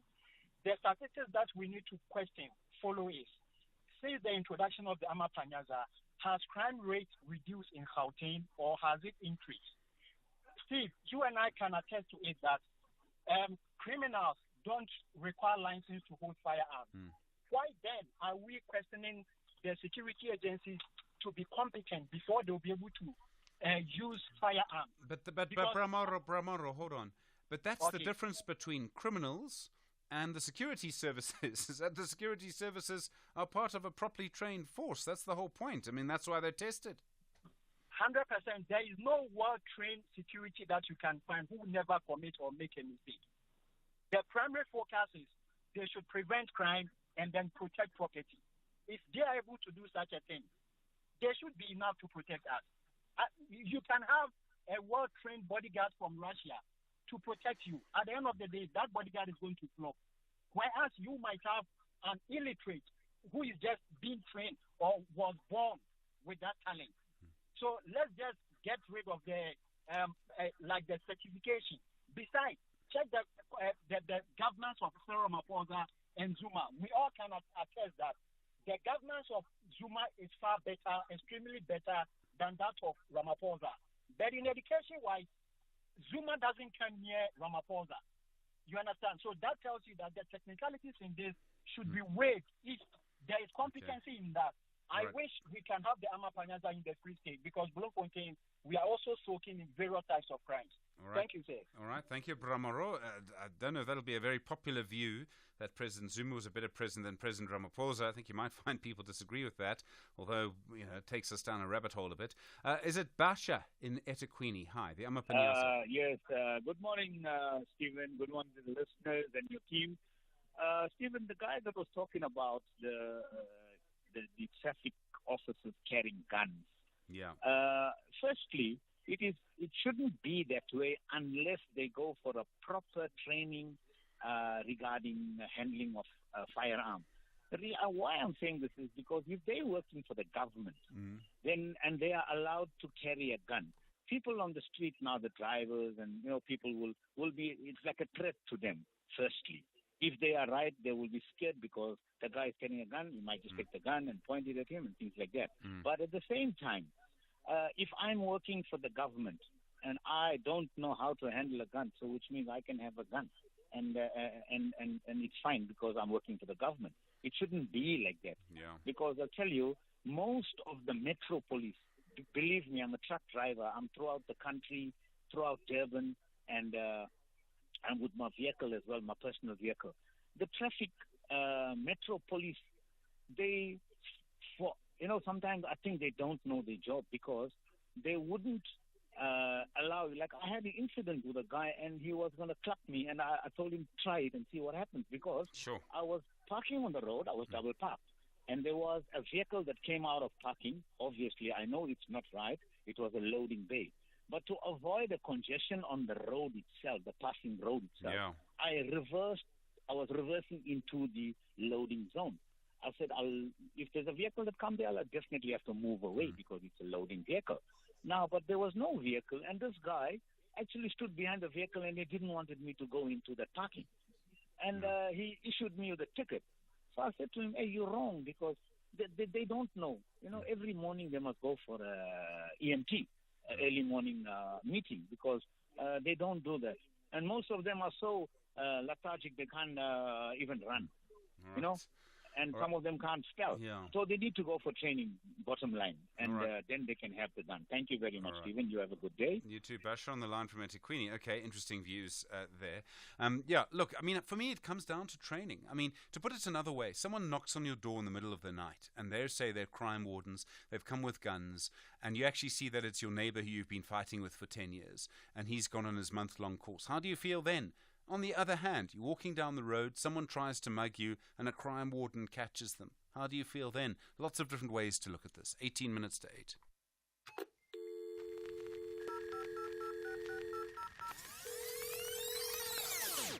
You see, change happens, and it improves our lives. Change is good. It opens doors to new horizons and leads to a more informed tomorrow. Being in the know is no longer for the selected few. Information is for all of us to enjoy, whenever, wherever. Sunday World, putting the latest stories, sports results, exclusive video content, and celebrity news at your fingertips. To stay informed, download the Sunday World app today. Available on the App Store and Google Play. Sunday is just the start. The 22-man battle at Borussia Park is high-level evidence of how powerful 3 points is. Borussia Mönchengladbach and SV Werder Bremen are both in dire need of victory to create a crucial path to the top half of the German Elite League. Who will dominate the 90 minutes? The Foles or the River Islanders? This is the Bundesliga. Football as it's meant to be. Witness the nail-biting clash between Borussia Mönchengladbach and SV Werder Bremen on Friday, 15 December at 9:30 p.m. Live on SABC Sport on DTT Channel 4. Also available on SABC Plus and SABCSport.com. Hashtag We Love It Here. Brought to you by SABC Sport. For the love of the game.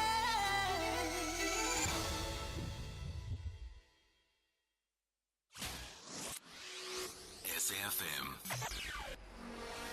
Prime time all day long. Good to hear from you this morning. Well, now the big mining company Glencore, one of the biggest mining and commodity traders in the world, they've received papers brought against them by the human rights lawyer, the class action lawyer Richard Spoor. He's working on behalf of mine workers who worked in the coal mine industry and breathed in coal mine dust. You remember the silicosis case, for example, people breathing in dust all through their careers and the damage that did to them. That was against the gold industry. They settled. Now it's the coal industry, and it would seem the latest development is papers being served on Glencore. Richard Spoor joins us now. Richard, good morning. Good morning, Stephen. What are you asking for from Glencore? What do you want them to do? First and foremost, we want them to agree that we run the litigation against them as a class action, as a representative action on behalf of the entire class of mine workers who worked on their mines and who contracted these diseases or who died from these diseases. We have 11 class representatives who are representative of this class of workers, but we want Glencore to agree that we can bring this matter as a group. If Glencore don't agree, we want the court to allow us to do it as a class action. And from that point on, we're seeking damages against them and their various, the associated companies and the owners of mines, co-owners of mines that they work, and to hold them liable in delect for the harm that they've done. Could they have known at the time that they needed to do more to protect their workers? And I think you're going all the way back to 1965. Yes, Glencore come onto the scene later, but they assume responsibility when they buy these mines.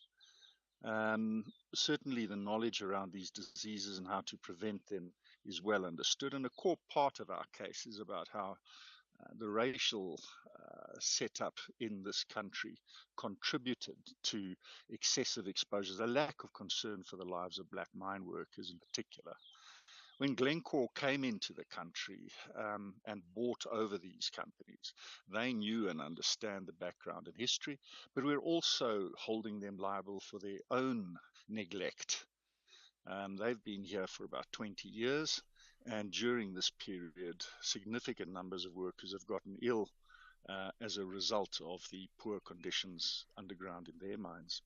Do you know overall how many mine workers could have been affected by this and might be actually, possibly qualify for compensation? There will be several thousands who have contracted these diseases. Your risk of contracting one of these diseases if you spend 20 years underground in a South African coal mine is greater than 1 in 5. It's 1 in 4, 1 in 3, round about there. So for people with long service on these mines, your chances of contracting these diseases is very high indeed. And people who've already passed away as a result of these diseases? There are one of the class representatives is a widow of a coal mine worker who died as a result of, in consequence of this disease.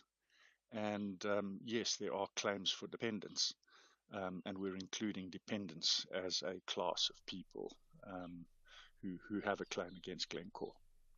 Richard, yesterday we took a call from Thabo in Kroonstad. He said that he was a miner, that he was suffering from silicosis, so he's referring to the previous class action where there was a settlement between the people who you led or represented and the gold mining industry. I mean, we could hear his lungs on air, Richard. It was quite something. He said that he had not yet been paid out. How was it decided who got paid and who didn't? Well, that is an ongoing process. So people submit claims, and those claims are processed. They ought to be processed within a period of about 120 days max. But we are experiencing, or the trust is experiencing, some difficulties and challenges. Paperwork that's outstanding, information that needs to be checked with the mines about employment and the like, and this does lead to delays. It's an ongoing process of trying to improve efficiencies, and it's something that the trust is working on a day-to-day basis, and where I retain an interest and concern and keep participating to ensure that we work better. If someone is sort of denied this compensation, is there an appeals process? Is there someone else in the trust or another group of people they can go to say, I think that I've been wronged here, I should be getting this money? They're welcome to contact us. That's, Richards were Incorporated, the law firm, with a query, with their details, and we can take it up with the trust. But the trust does have call centers, and they do respond in writing to queries. There are also a couple of civil society organizations, in particular Justice for Miners, which is established independently of the trust, nothing to do with the trust, but pursues the rights and interests of mine workers who have claims under this trust, and work as an effective watchdog to keep an eye over the operations of the trust and ensure they live up to their promise. So someone who hasn't got paid yet could still get paid. Is there a closing date, an end date by the time that sort of Tiamo Trust makes its last payment? No. This is an ongoing thing. They've only paid a fraction of claims. They've paid over R1 billion to date, but we've barely touched Mozambique, we've barely touched Zimbabwe, Botswana, and big parts of South Africa haven't been properly covered yet. So there are still claims coming in on a daily basis. People in remote rural areas don't really, despite the extensive advertising that did take place through print and radio, there are still thousands of people out there who haven't been reached. So outreach and finding these people is ongoing. The trust has a life of 10 years to find people, and I think this is now year 3 going into year 4. Richard, I didn't mean for this to happen, but Thabo from Kroonstad's phoned in. I'm just going to put him on for a moment, and let's just hear maybe already what you've said will help him out. Thabo, good morning. We heard you yesterday. We heard you talking to us. We heard your lungs yesterday. You've heard what Richard Spoor has been saying. Does any of this help you, do you think? No, Stephen. He knows Mr. Richard Spoor. It was Kivit. Legal resources, they were 3, and then they got 5 billion then from America or Anglo Gold. In Velcom now, they made a small with a low bet, and where they testing people over 70 years like me. I'm 74. Now, how are you going to blast? And the answer, as he say, you wait for 3 months, 120 days, so on and so on. Somebody's old, somebody's passed away. After, when they give you an answer, they say that person can still go to work. Most of them since 1963, 62, until lately. What did they are testing people? Because Oppenheimer hospitals in Belcom and here in Western Transvaal Klefstop already declared such people, they have silicosis. Widows are standing queue. They want their money. It's nothing come right. So you filed your paperwork with the Chiamo Trust. Did they tell you that they weren't going to pay you, or did they not come back to you at all? They came back to me after 3 months. They say, your application was not successful. Okay. Richard Spoor, I mean, this is exactly the kind of case we're talking about. It would seem there are some problems here. It's not clear why his application was unsuccessful. It could either be because he had no service at one of the qualifying mines, which is the mines that participated in the scheme. Alternatively, it could be the nature of the disease that he has, that is not silicosis or silicotuberculosis. Listening to him, he was working in the Free State mines. They were nearly all participants in this scheme. We need to understand why his claim was rejected. All right. I'd need more information to understand why. Okay, Thabo, what I'm going to suggest is we've got your number. Are you all right if we pass your information on to Richard Spoor attorneys and they investigate from there? And then, Thabo, will you come back to us in January next year, third week of January maybe, and let us know what happened? Is that okay? Yes, it's not me alone, Stephen. We were working together as a team in Island Reach and Belcom around. We talk about nearly more than 40 to 60 files. Okay. When we went there, I will be there next year so that we must deal with the situation because the widows are still waiting. Yeah. Okay. Yes, Stephen. Thabo, that's what I'm going to do then. Thank you. I'm going to pass your details on to Richard Spoor and he'll deal with it from there. All right, Richard, thank you. I presume you're comfortable with that and we'll hear back from Thabo early next year. Richard Spoor from Richard Spoor Attorneys. Thank you. 6 minutes to 8. SAFM, guiding you through the rush hour traffic. Still very slow coming out of Pretoria's industrial side. Roger Dyer said it's quite a heavy queue in comparison to all the other sort of traffic flows around the country. That's a run on Roger Dyson east into the R101's heavily backed up. We've now got a crash on the M1 South in fairly light volume conditions, but this is backlogging traffic. The collision before Samran and traffic heading to Joburg backed up to the old Joburg Road exit already. N3 North from the cement factory up to Galuli's is heavy, and the crash scene on the N1 North, if you're coming in from Craftsmere or Lenasia, this collision on the N1 just before the Golden Highway exit at Eldorado Park, causing some delays. Lots of fallen trees around Pietermaritzburg this morning, so just take it easy. You may well be disrupted there. Big delays on the N3 still with us between Bergville and Escort. This is into the truck crash just around the Tugela River area. That queue is just growing and is looking quite heavy on the way to Durban. Cape Town N7 stays heavy between Goodwood and the Bosmansdam Road. Off ramp Bosmansdam heavy down in towards that Summer Greens area, and we're now just starting to queue up on the N1, the elevated freeway, as you approach the foreshore side of Cape Town. It's likely to be busy for most of today. Rob Byrne, SAFM Traffic. Stephen Grootes on SAFM. 5 minutes to 8 the time. You know the number 086 000 2032. One of the most longest running debates we've had in our society is whether or not there should be a basic income grant. That people feel very strongly about this one way or another. I must say my own personal view has gone back and forth about 4 times in the last 3 years. The Institute of Economic Justice, which has long campaigned for a basic income grant, suggests that new research from the Applied Development Research Solutions shows that if there was a wealth tax of around 1%, it would create revenue of 70 billion rand, and that could then be used to give people a basic income grant, and that would generate more economic growth. That's the claim that they're making. Kelly Howson is a senior researcher at the Institute for Economic Justice. Kelly, good morning. People have been running the numbers. What do you believe would happen if essentially there was a wealth tax to pay for a basic income grant? Good morning. Thanks for having me. So as you point out, it's no secret that the IEJ has long been a proponent of a basic income grant. But at the moment, it seems more and more likely that we may have some form of basic income grant in the near future. And the debate is coming more and more down to how to implement it and the financing modalities. And these questions are very material because they impact directly on how the grant is going to impact our economy. So we've actually modeled, along with applied development research solutions, 3 possible scenarios for implementing a basic income grant.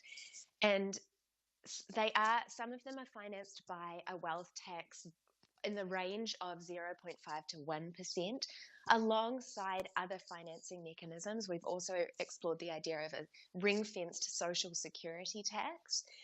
And in all of the scenarios, we see a positive impact on growth, a positive impact on consumption in the economy, a positive impact on unemployment. So essentially what this modelling shows us is a basic income grant financed through a redistributive mechanism has win-win impacts on the economy at the same time as dealing with hunger and poverty. Okay. When you define wealth, would it be on income or on ownership, on property? Look, just to kind of stress, this modelling is indicative, it's illustrative. So it's what is contained in those scenarios and not necessarily our policy proposals, which we've put out in other policy briefs. But in the way that it's done in the modelling, the wealth tax is a tax on net wealth of the wealthiest, very wealthiest households. Sure. There are other ways to do this, and Kelly, let me put a proposal to you for the sake of argument. Okay, so say on one of your models you suggest that a 1% wealth tax on the on the sort of wealthiest people in the country would generate, I think the figure is 70 billion rand. Now that's a huge amount of money. I agree, by the way, that it would probably be a good use of that to reduce inequality. There are other ways you could do that, though. So, for example, you could take the 70 billion rand and completely fix Transnet, buy the new cranes, buy the new locomotives, fix parts of Eskom together. According to a report this morning, business and government think that if those things were fixed, we would have 6% economic growth, right? Everything else being equal, just fixing those would be 6% economic growth. That would create more jobs, create more sustainable incomes for people, and stimulate the economy. So I'm putting this to you for the sake of argument. If we had 70 billion rand, why not do that than a basic income grant? Look, the IEJ is absolutely in favour of investing in infrastructure and fixing our services. What I would say, though, is that it can't be a trade-off. Infrastructure cannot be traded off with the immediate right to food and social assistance, because that's the situation that we're dealing with at the moment. Hunger has grown to an enormous degree. So when we're advocating for a basic income grant, we're saying here is a way first to address these most pressing needs that are leading to immediate suffering, but also undermining our economy, creating a drag on growth, and threatening the stability of our society. Here's a way to deal with that immediately, also with positive flow-on effects. But we must we must have a multi-pronged strategy. It's not an either-or. We also need to invest in infrastructure and fix our other long-term problems. But economic growth for 6%. Once-off cost, economic growth 6% as your result. I realize it wouldn't be that, but would fix your problems for a generations. It would fix many of our problems forever, if you see what I mean. This is taking money for consumption, would go the argument against you.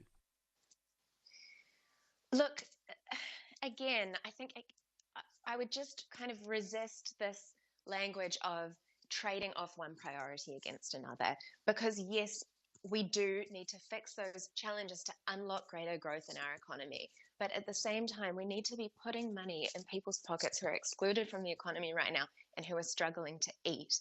And we need to be doing both of those things. And the resources are available to do that. One possible way that's being discussed at the moment, and we know that Treasury and the Reserve Bank are in talks about tapping into some of the funds in the gold and foreign exchange contingency reserve account. Now, there's nearly 500 billion rand in that account, and that could be used to extend and improve the social relief of distress grant into a basic income grant, as well as debt relief for our public services. Kelly Howson, thanks very much indeed. Senior Researcher at the Institute for Economic Justice. You were with SFM leading the conversation just after 8 o'clock. Outsurance will go out of their way to try and save you money on your car insurance if they can't. Ask for 500 Rand. SMS out to 38462. Now that's good news. Independent and impartial. This is SAFM News. Thank you, Stephen. In your top stories, the president to officiate a police passing out parade and memorial service to be held for Zahara. This is SAFM News. A very good morning. I am Luyanda Maume. President Cyril Ramaphosa will today officiate the passing out parade of new police officers in Kimberley in the Northern Cape. Today's parade is one of several ceremonies taking place in 7 provinces this week. 10,000 new officers are expected to graduate from various police academies this week after completing their basic training. The new recruits will be deployed in different areas as from tomorrow. National Police spokesperson is Atlenda Mate. They're going to be joining thousands of other police officers who are already fighting crime this busy festive season. They will be joining National Safer Festive Operations that already began on the 13th of October. So we are ensuring more boots on the ground to ensure heightened police visibility ahead of Christmas, ahead of New Year. The Special Tribunal's nullification of 2 companies' multi-million rand contract to erect a fence at the Beitbridge border post between South Africa and Zimbabwe still stands.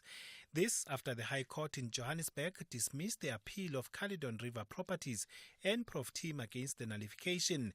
The court ruled that the service providers must pay back the more than 40 million rand to the Public Works Department. The SIU found that there were tender irregularities and the fence, which was erected in 2020, was of poor quality.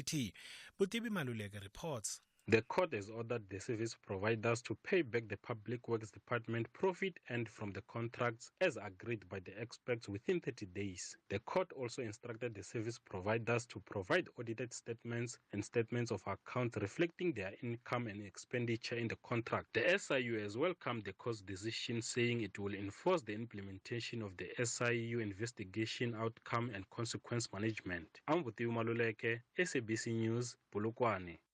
The Health Department is warning the public to be alert after an outbreak of cholera in neighboring countries, particularly Zimbabwe.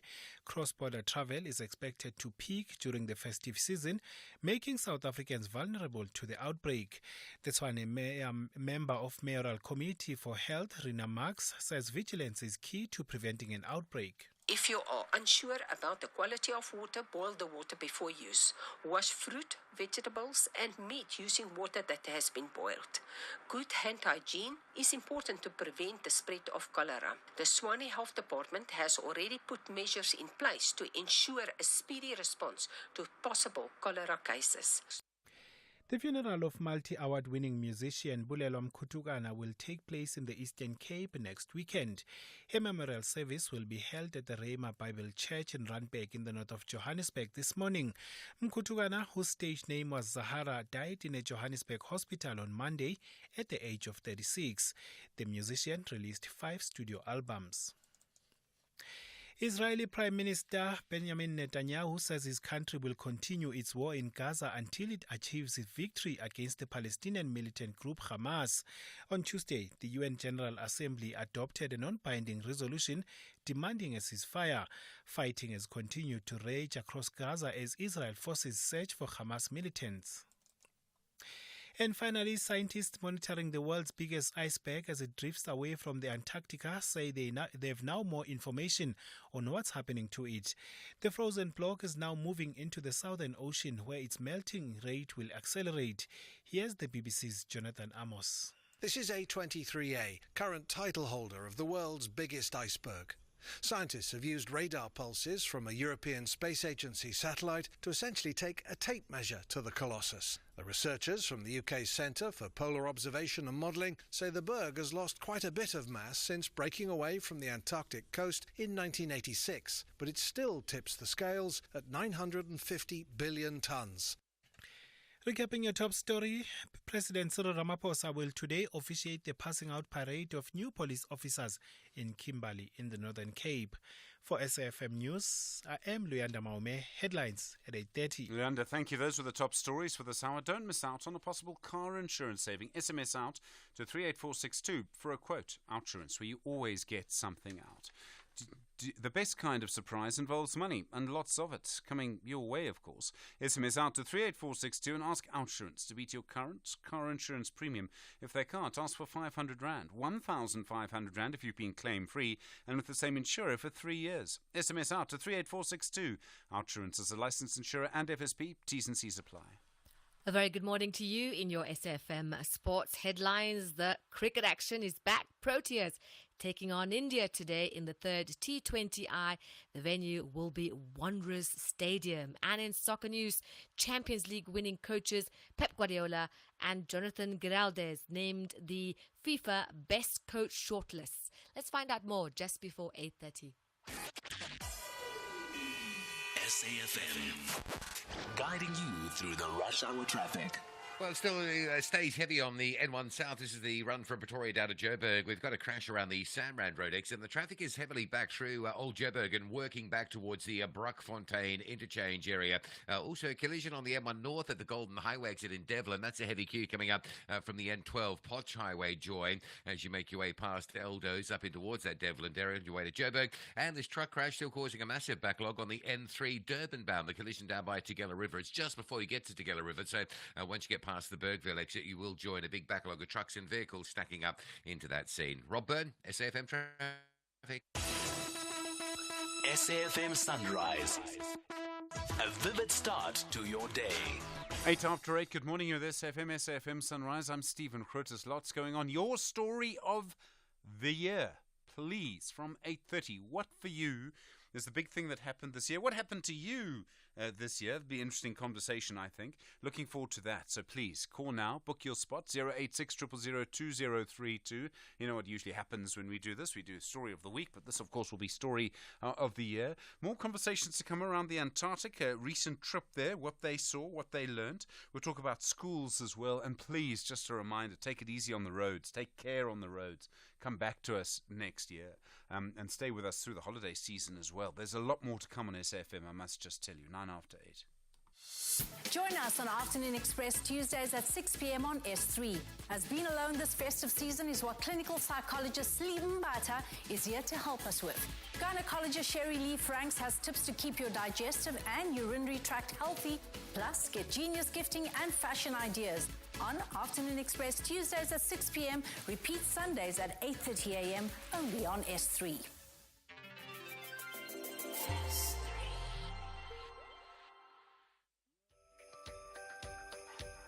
The summer season is here. That means there are more reasons for you to travel and explore Mzansi. South African Tourism, together with the greater tourism industry, are partnering to make travel more accessible and affordable. On our Tourism Thursdays feature on Beyond the Headline, we will be joined by SA Tourism to tell us more about how to travel and get to know Mzansi in a fun and affordable manner this summer season. Tourism Thursday is proudly brought to you in association with South African Tourism.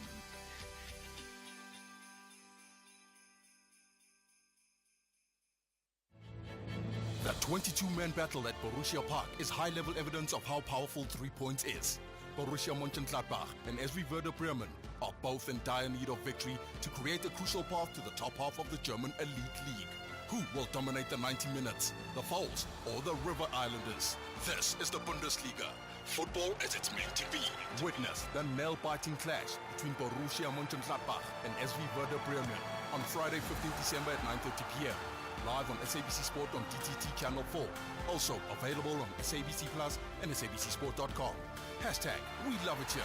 Brought to you by SABC Sport.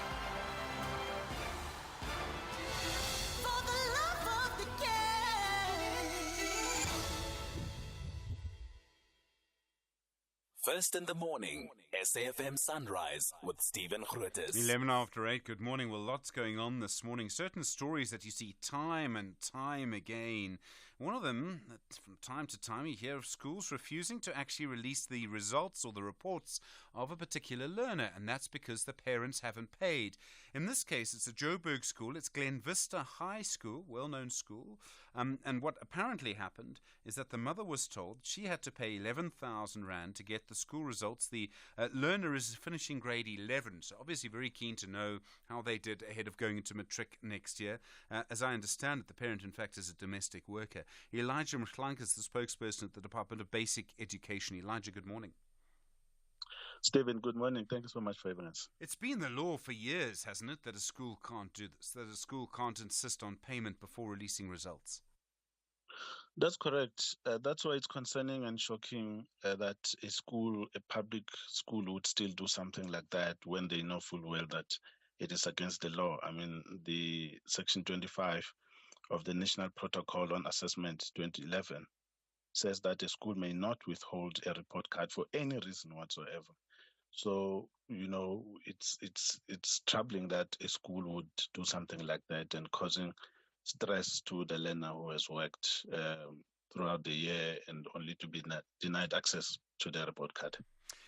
So schools have, it gets a bit messy, but bit complicated, but you have sort of no-fee schools, obviously. But schools can demand payment in some way, can't they? I mean, often a parent will say, I'm going to pay so my child can go to the school. So the school does expect the money. The school does expect the money, but the school is not expecting the money from the learner. So they can tackle the parent, talk to the parent, and make sure that you express your demand to them about the fees that are outstanding. But the learner is not responsible for paying their fees. So you as a parent have a responsibility, but as a school, you also have a responsibility to target the right person. So we are saying that to the schools, please do not withhold report cards. Make sure that the learners have access to their report cards so that they can see how they've performed in terms of the law. That is what is supposed to happen. But as a parent, you also have a responsibility to communicate with the school if you're experiencing any challenges. So you find that schools resort to these extreme measures to try get the attention of parents who are not communicating. And there are parents who don't communicate with the school for the rest of the year. They don't even attend meetings. So schools are frustrated, and understandably so, they resort to extreme measures. But in this case, it is illegal what they have done. They shouldn't do it. We need to try find parents where they are. I mean, they submit their contact information. So we need to use the information that they provide when they enroll their children so that we can locate them and send whatever communication that we wish to send to them. I mean, it's also, parents need to be more active, but also, I've heard educators say, look, we know that this parent just bought a new car, or this parent does this, and just won't pay the fees. And often the fees aren't very big. It happens. It happens. It happens, and the school communities, they know each other. They can see what is taking place. That's why it's concerning that you'll find that a small number of parents will be carrying a whole school, and yet the other parents are not participating in anything whatsoever. And more often than not, it is them who will be complaining next year about all sorts of things regarding their children. So you say they must be active. They must be proactive in communicating their challenges to the school. Any changes that is taking place domestically, you need to tell the school so that they can make an arrangement for you. And just to be clear, Glen Vista is a government school, if I remember correctly, but independent schools, they also can't withhold results? They can't. The same legislation covers them as well. So there's no withholding of a report card for a child because they don't pay their own fees. It's the parent that you need to take to task. Elijah Mhlanka, thanks very much indeed. Do appreciate it. Spokesperson for the National Department of Basic Education. As I say, a story that happens so often, and I think there's so many different things to it. Often it's about frustration on behalf of the schools. I'm not saying that what they're doing is right.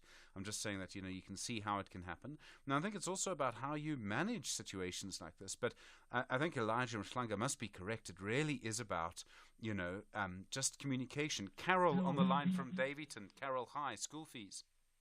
Hi, Stephen Grootes. It's actually not related directly to school fees, but related to the issues of report cards. Yeah. No, in Davidson, we're experiencing a lot of problems with one particular school, which is Rivoni Secondary School.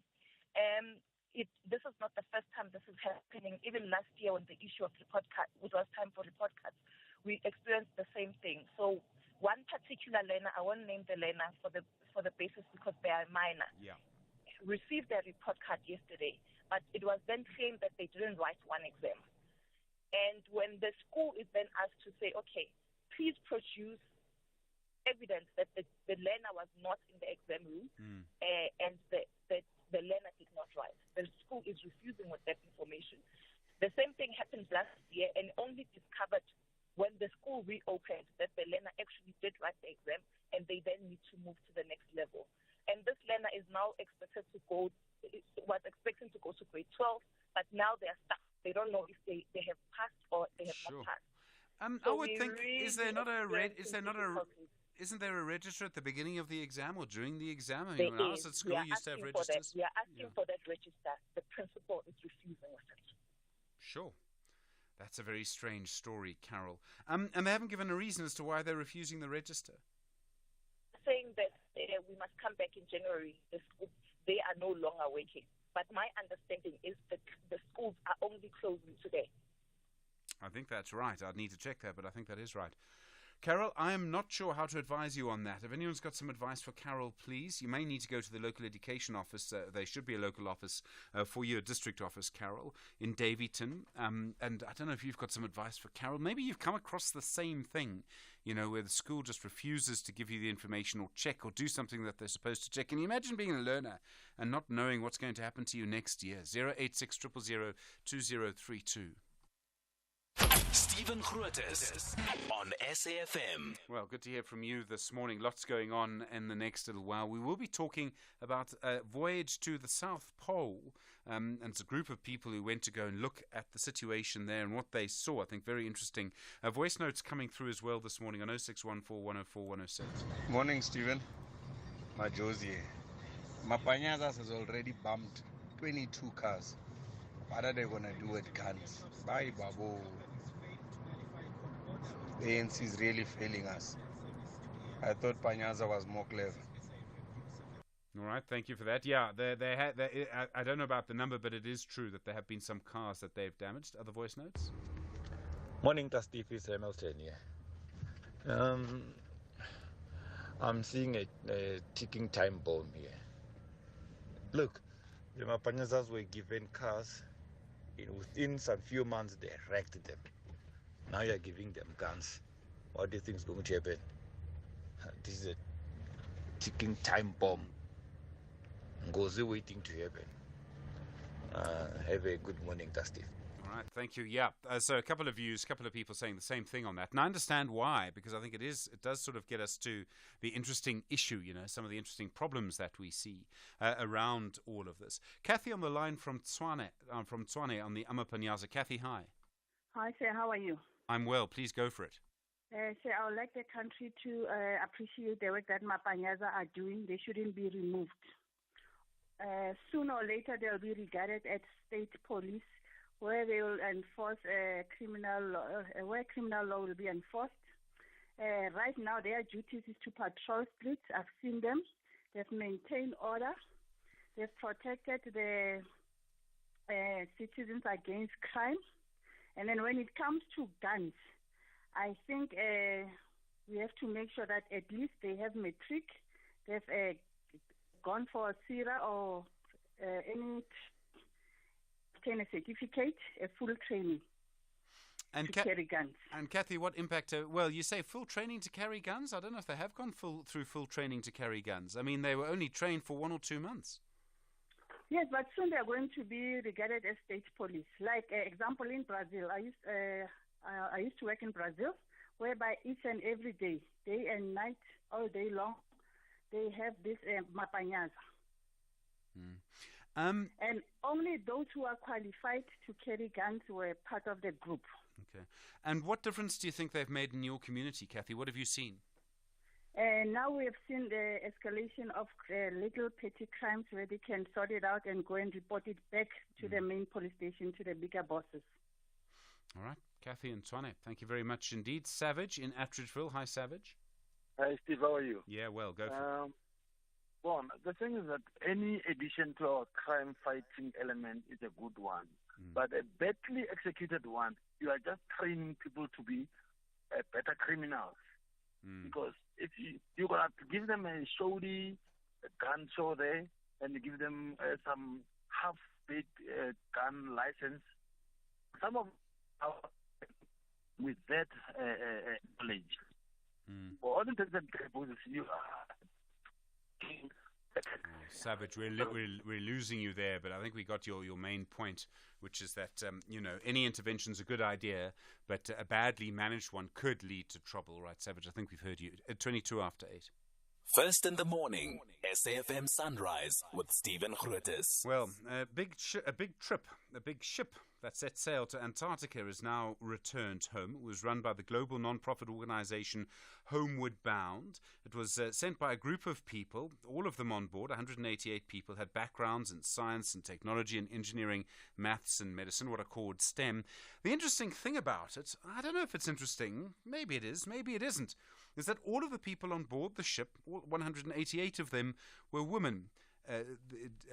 Associate Professor Gina Ziervogel is the director of the African Climate and Development Initiative at the at UCT, one of the people who was on the ship. Professor Ziervogel, good morning and thank you for your time. Good morning. Good to be here. It's quite an interesting idea. I mean, I don't know how important it is that you have a sort of all-woman ship. I mean, on the one side, I don't see why that would be a big story. On the other side, it is a big story. How do you see it? Thanks. So it's a big story because leadership today needs to change. And what we're seeing globally, and if you've been following COP, the outcomes are not so positive around climate. And we really need to do things differently. So part of the rationale of this program is that if you can get women in science comfortable in leadership positions, thinking carefully about leadership and what it means to engage in collaborative leadership, leadership for sustainability, you actually are going to have more impact on a sustainable planet and a good place to live. I've been in... And the birds are now dying, and I'm afraid that we humans probably brought that to them. So we are impacting all parts of the globe, even if we're sitting here in South Africa. And I mean, this is one of the scary things, but there's supposed to be a sort of global treaties to protect Antarctica. Unfortunately, those treaties won't protect Antarctica from climate change. Exactly. The Antarctic Treaty is really quite innovative, the way it works, and there is a lot of collaboration there, so that's exciting to see in our current context. But the things that we do in other parts and the greenhouse gases we emit all over are impacting the weather and climates all over. And so Antarctica is really feeling the impacts, and the sea temperatures are increasing. And what we're seeing is actually increased precipitation in Antarctica, the driest continent in the world. There's more rain and snow, and that's having impacts on the penguins and their feeding and all sorts of feedbacks we're seeing. As my son will tell you, it's the biggest desert in the planet. Professor, there you go. Professor, thank you very much indeed. Professor Gina Ziervogel is Director of the African Climate and Development Initiative and an Associate Professor at UCT. This is SAFM Sport with Zai Khan. Zai, good morning. The T20 decider. Zai, good morning. The T20 decider, you with us?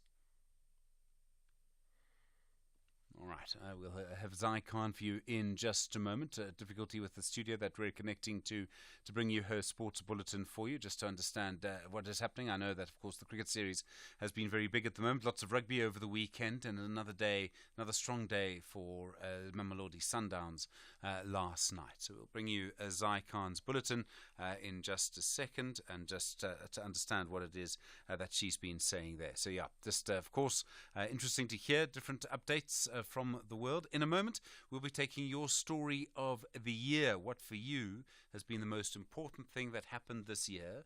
And I suppose if you want to slip in there what you think is going to be the most important thing that'll happen in the year 2024 as well, we can talk about that too. So yeah, looking at those issues as well, and just to find out for you as well. So yeah, 28 minutes now after 8 o'clock.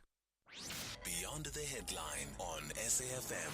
So are you able to do that, you think, within the next 3 months? I can tell you 98% of SASSA beneficiaries are no longer getting their money within the pay points. And we have witnessed that every month, and I can give you the statistics to that effect. Every month there is a cash in transit heist. Secondly, these hardened criminals as well would go to a pay point, should take money, they do not necessarily care, and when they leave, we have about 4 beneficiaries of social grants laying dead. Paseka Litsatsi is the spokesperson for SASSA. Beyond the headline with Aldrin Sampear on SAFM. Weekdays, 3 to 6 p.m. Don't miss out on the SAFM Playwriting Competition. To enter, visit safm.co.za. From the menu icon, select Competitions. Click on the SAFM Drama Playwriting Competition. Read the T's and C's of the competition. Check out the competition's Q&A. Fill in the entry form by clicking the link provided. Email your script to drama@safm.co.za. For further information, email drama@safm.co.za. Entries close on the 22nd of January 2024. SAFM, leading the conversation. At SAFM Radio and at Stephen Grootes on Twitter. All right, call us now, 086 000 2032. Your story of the year. What for you is the most important thing that happened this year? What happened to you this year as well? Want to hear that? What do you think is going to happen next year? Really good chance to sort of hear your thoughts and how you're feeling, I think, at this stage of things, if you know what I mean. You're with SAFM, leading the conversation. It's 8:30. Thank you, Stephen. In your headlines, the hearings on 3 EFF MPs were removed during President Cyril Ramaphosa's oral reply session on August 30th last year will resume this morning. Veronica Mente, Kanya Ceza and Nazir Paulsen testified before Parliament's Powers and Privileges Committee on Tuesday. President Cyril Ramaphosa will today officiate the passing out parade of new police officers in Kimberley in the Northern Cape. 10,000 new officers are expected to graduate from various police academies this week after completing their basic training. And the Health Department is warning the public to be alert after an outbreak of cholera in neighboring countries, particularly Zimbabwe. Cross-border travel is expected to peak during festive season, making South Africans vulnerable to the outbreak. I'll have details on these and other stories at 9. SAFM, guiding you through the rush hour traffic. Well, the biggest queue around Gauteng at the moment is the run out of Pretoria down towards Joburg. It's a crash before you get to the Samrand Road, and the traffic's back as far as Brockfontein interchange. It is starting to ease, but it is staying heavy. Roger Dyson out of the industrial area of Pretoria, driving east towards the R101. That's quite a heavy queue. That's probably Pretoria's biggest queue this morning. And a couple of crashes for motors coming in from the southern side of Joburg. A collision on the N12 Potch Highway at the Golden Highway. And once you sort of emerge from that and pick up the N1 North, you're stuck in another queue. Up to a crash on the N1 North at the Golden Highway exit in Devlin. So 2 queues to work through there. Long backlogs of traffic still with us towards this truck crash near the Tugela River. If you've come over Van Rennen's Pass, you got down through the Bergville Ladysmith exit, you will hit a big backlog of vehicular and truck traffic lining up to clear that scene. That queue has just been growing over the last few hours. Cape Town starting to ease up. There's a bit of pressure on the N1 this morning through Goodwood all the way to the elevated freeway. South Peninsula looks fine, and if you're on your way out of town through Somerset West, the N2 through Victoria Street, probably busier on the inbound side. Chalari's Pass looks okay, out through Kerbo and Hohook looking fine as well. Rob Byrne, SAFM Traffic. What would it be like if you swapped homes and families with someone else? What would you learn about how other people live or how they raise their children? Could the experience even change your life? S3 is looking for families to take part in the exciting social experiment Wife Swap. In this fun and informative series, wives from very different families agree to swap homes. To enter, visit www.wifeswap.co.za. Open up new worlds of reality only on S3. Botswana qualified for the BNP Group Africa Cup Finals 2023 with an unbeaten record in the qualifiers and became winners of the Southern African Cup in May, while Malawi finished runners-up by winning 2 of their 4 games, whereas Mozambique also qualified for the BNP Group Africa Cup Finals in a spectacular manner, pipping Eswatini and Mauritius on net run rate in the Southern African Cup. Witness the thrilling action from 11 to 19 December, live on SABC Sport on DTT Channel 4. Also available on SABC Plus and SABCSport.com. Proudly brought to you by SABC Sport.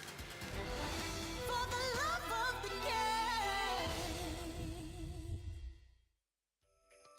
SAFM is sharing the festive spirit by giving away 5,000 Rand to 10 lucky winners. To enter, SMS SAFM Festive, followed by your name and what the festive season means to you to 41391. And you could win. Tune in to SAFM throughout December and we could be calling you.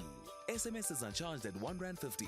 Free SMSs, free minutes and SMS bundles do not apply. Terms and conditions apply.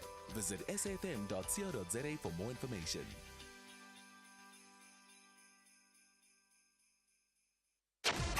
Mediated conversation on SAFM. 26 minutes to 9086 000 2032. Your story of the week. Sorry, your story of the year this year for 2023. Donald in Rustenburg. An interesting choice, Donald. Good morning. Good morning, Stephen. Good morning, and your brilliant team behind the scenes. Go for it. Your story of the year, Donald. First, Stephen, let me congratulate you, Stephen, and your Sunrise team. Oh, thank you, Donald. That award. Please. Yes. Oh, thank you. Yes, yes. Stephen, I had an opportunity to attend the Marikana 10th anniversary rally for EFF, and the mother of all rallies at FNB. Oh, it was history in making. The dropping of the microphone. Yes, it was history in making when the commander-in-chief was on that elevator. Mm. Yeah, you can see from afar that it is a party ready to govern. Yeah. I think this coming year, something is going to happen. Mark my words. The party is a party ready to govern. All right, look, it was an important moment. For me, it was a privilege, Stephen, to rub shoulders with the commander-in-chief. Yeah. And I met some of your colleagues there. So Simkwe, Natasha P, Nomsam Zuli, Nasam Kelo Masego, they were all there. It was a history making. All right, Kathy, Donald on the line from Rustenburg. Thank you. No, very interesting. I think that was an important event, and the images of Julius Malema standing on that elevator, on that crane, I think are going to be with us for a long time. Donald, thank you. Tebogo on the line from Tshwane. Hi, good morning. Good morning, Tebogo. Go for it. Yeah, Tebogo, the highlight for me is what transpired yesterday. The court decision that granted municipality permission to evict people who occupied the land illegally. Is this in Palm Ridge, Tebogo? Palm Ridge, yes. I am so very much excited, Tebogo. I want to believe and I want to encourage all municipalities in different provinces to piggyback on that court decision to evict all people that Malema has put illegally in land that has been demarcated for municipal development. So I am so very much happy. I think that's the highlight of the year for me, because now we are restoring law and order in this country. All right, Tebogo. Thank you. Thank you, Tebogo, on the line from Tshwane. I wonder if Tebogo and Donald are on the same WhatsApp group somewhere. It doesn't sound like it, does it? Matlakala on the line from Davidson. Matlakala, hi. Morning, Stephen and the rest of the team. I just want to make a comment regarding Amapanyaza and, echo what everyone is saying of that. We need to support any initiative that wants to eradicate crime, If there's any criticism, it must be constructive. It must be constructive. I'm just wondering, what is the motive? Why do we question every initiative that the government is coming up? Is the motive to push the narrative that says we must vote the ANC out? You see? If the motive is that we must vote the ANC out, yes, we can take them out of government. Then what are we going to benefit? You see? Yes, there are many things that ANC is doing wrong. Many. But there are many things that they have done good. For example, me being free to speak out like I'm doing now is one of the benefits. Sure. You see? So we must criticize them constructively. If we vote them out, who are we putting into government? Because me as an individual, I will never vote DA in, because DA is for the rich. Sure. But there are other parties. I mean, what I'm saying is that we can't just say it can't be either or. You can't say we all have to vote the ANC in and then be constructive. If we don't like what they do, I mean, that's the way democracy works. If you don't like a governing party, you vote it out. But let's push the right narrative to say ANC is failing, but also they have done this. For example, the other parties, I know there are thousands of parties, but if I vote for the UDM, they don't have the capacity to govern. The EFF, they've got their own narrative. Their ideology totally doesn't sit well with me, you see. Yes, they might have the capacity, but their ideology. Yeah, I mean, that's fine, Matlakala, and I think you're absolutely allowed, and it's a rational decision, by the way. It doesn't mean that everyone else has to do it, if you know what I mean. No, I agree with you, but I'm just cautioning the narrative that, your show is pushing to say, not only your show, other shows to say, let's vote the ANC out. That is the wrong intention. Let's vote them out for the right reason. There is no party that will be 100% correct. Okay. When we criticize them, let's do so constructively. Yeah, and just know, Matlakala, I mean, I can hear you're a supporter of the ANC. I don't know if you're a member or not. It's none of my business. I've never, since Zuma taken over, I've never voted for the ANC. I will only vote for them now. Okay. No, I understand that. I mean, again, rational. Look, I mean, I don't think. I mean, we try very hard not to have a narrative, but if there are times when I'll do an interview with someone from the ANC, and I'll think it's quite tough, and people will say, "No, you should have been tougher." Some people say you were too tough. So, Matlakala, I mean, it is what it is. But I mean, I mustn't cry on air. I'm not going to do that. Yeah. You know what I like about the ANC now, ne? What? They are transparent. Yes. I think that's true. We can criticize them. And you'll never find that in many countries. Yes. No, I think must appreciate that. Transparency is a big thing in our society. It's one of our big strengths. Matlakala, thank you, and have a good festive season. And Mbayiswa on the line from Pietermaritzburg. And Mbayiswa, your story of the year, please. Steven, how are you? I'm well. Go for it. Nice one. Steven, my story of the year, it happened this week. Yeah. I was so shocked when I heard that the electricity minister said that they need to go ahead with the nuclear deal. Oh, yes? Even if you remember very well, this nuclear deal, it is the one that accelerated Jacob Zuma's exit. Yeah.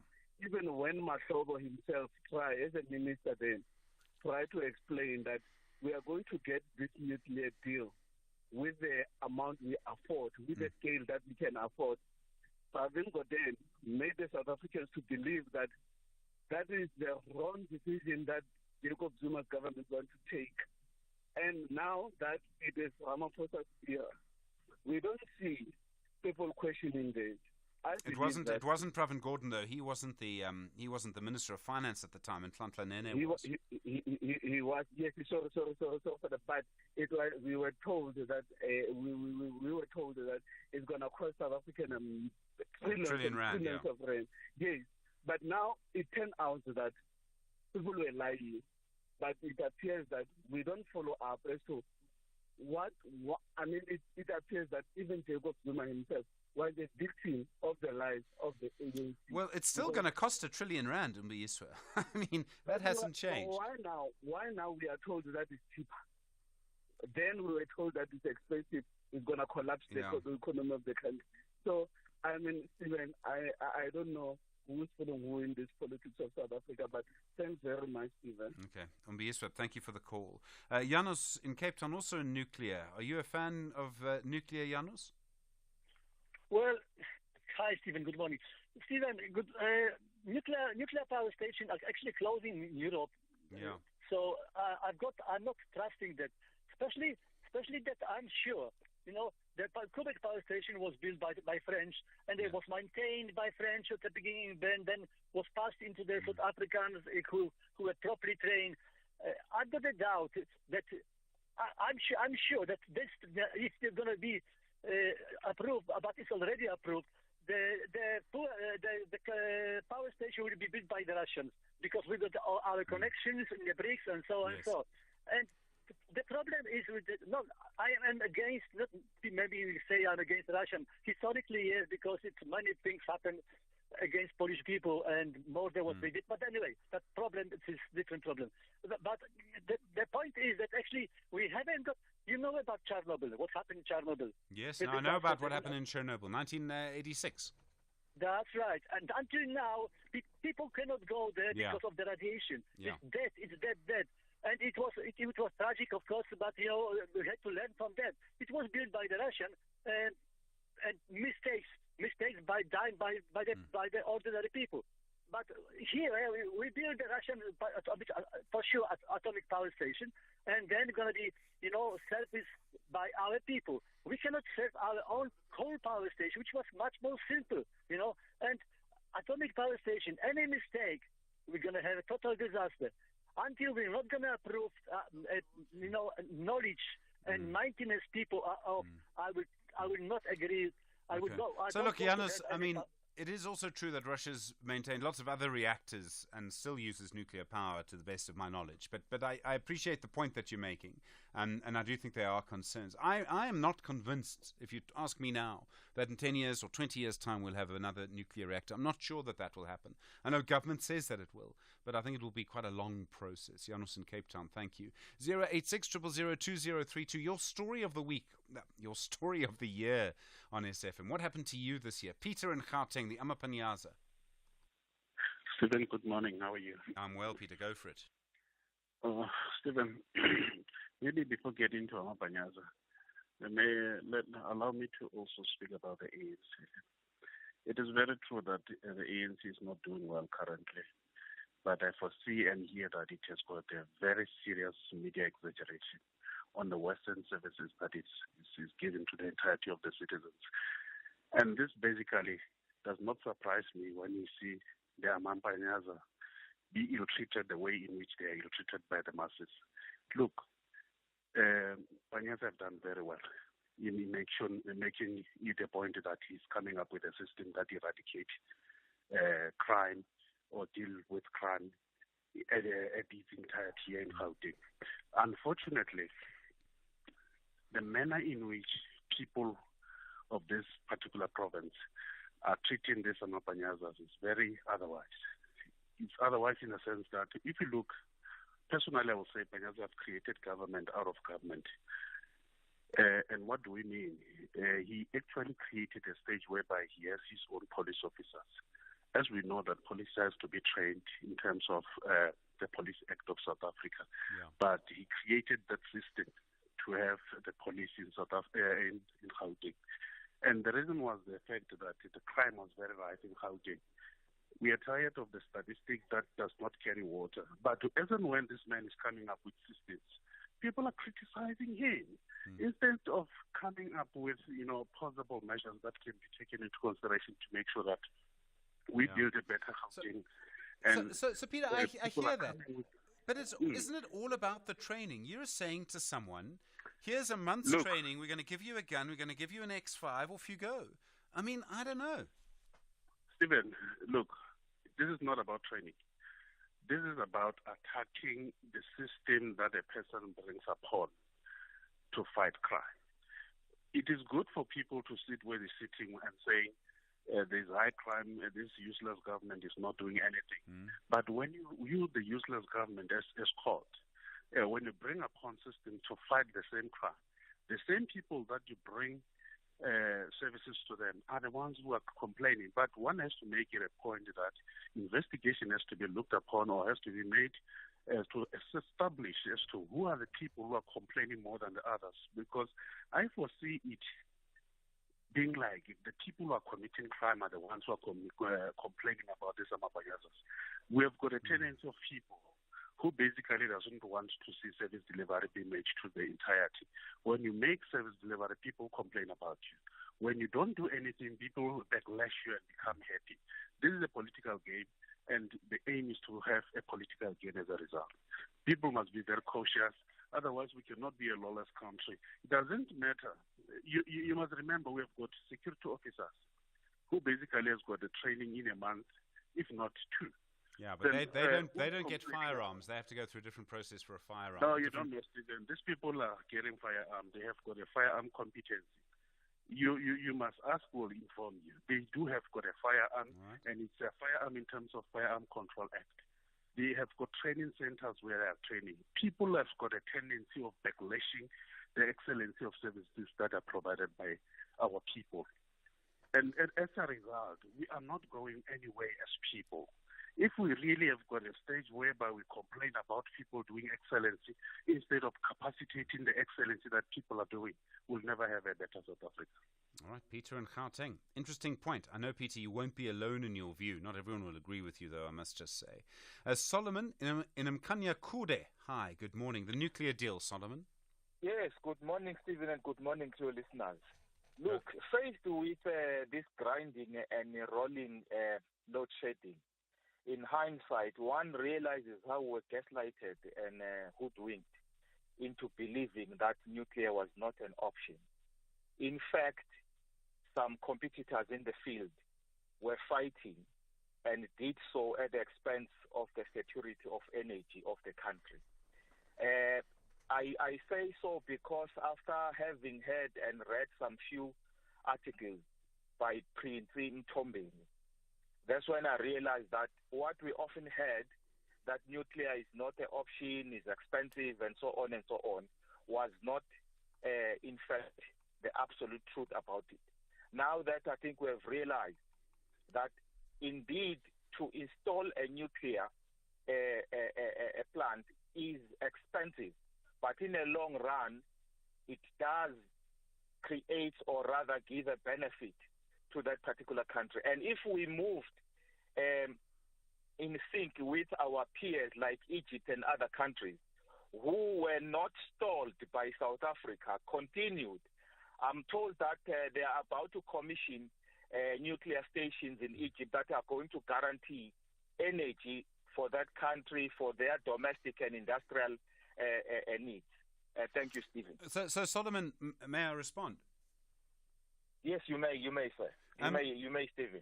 Princess Mtombeni, as I understand it, she calls herself a nuclear energy enthusiast, and she actually has a YouTube channel called Africa for Nuclear, and so her job is to. I mean, she works for the nuclear industry, so she may have brought new facts, and that's important, and I'm glad that we get new facts, but just know where she comes from. And the other thing is that if we had nuclear energy, if we had started the whole process with Rosatom back when the Zuma administration wanted nuclear energy, we wouldn't have it now because it still takes 10 years. Everyone says it takes 10 years. So we would still be where we are in terms of electricity. I mean, we might be further along, but we'd still have the same load shedding we have now. Yeah, I'm not too sure of whether she is enthusiast or maybe she is an expert or has spent some time and exposed and has participated in some bodies dealing with nuclear. On LinkedIn, she says, Princess Mtombeni, nuclear energy enthusiast and thought leader. So that's where I got it from. So anyway, but continue, Solomon. I've spoken a lot. You talk. Yeah. But I'm saying if all other countries now are saying nuclear as part of the mixed energy form is necessary for their needs, I think South Africa would have gone a mile ahead, or rather. Sure. But other countries aren't going nuclear, Solomon. I mean, there aren't many that are going nuclear.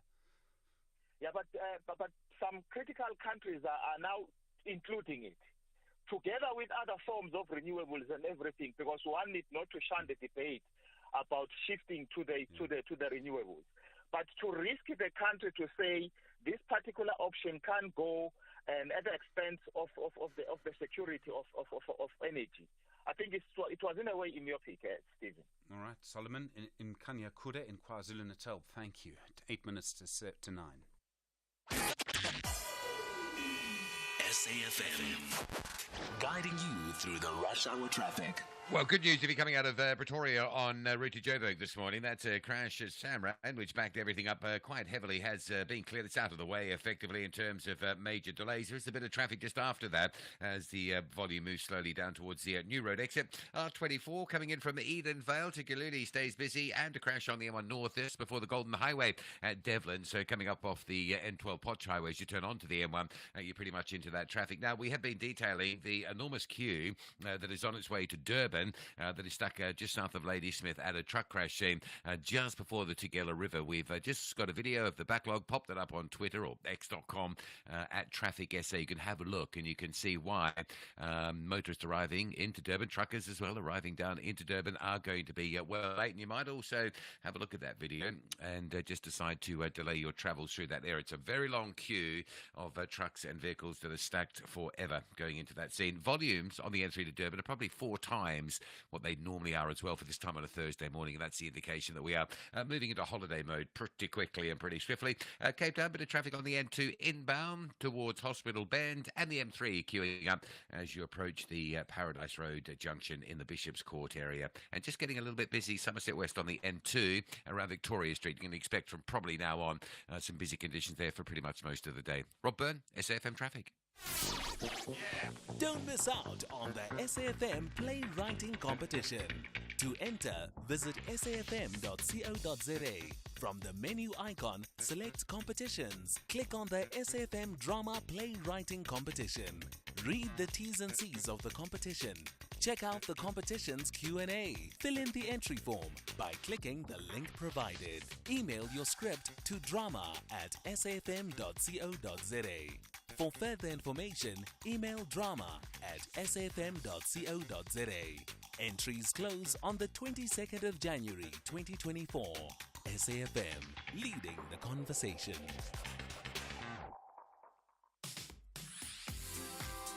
Get your payments done with the utmost security and convenience when you purchase a TV license now. With our new secure payment systems with a one-time PIN, OTP feature, and the choice of receiving your OTP via SMS or email, you can ensure prompt and secure payments.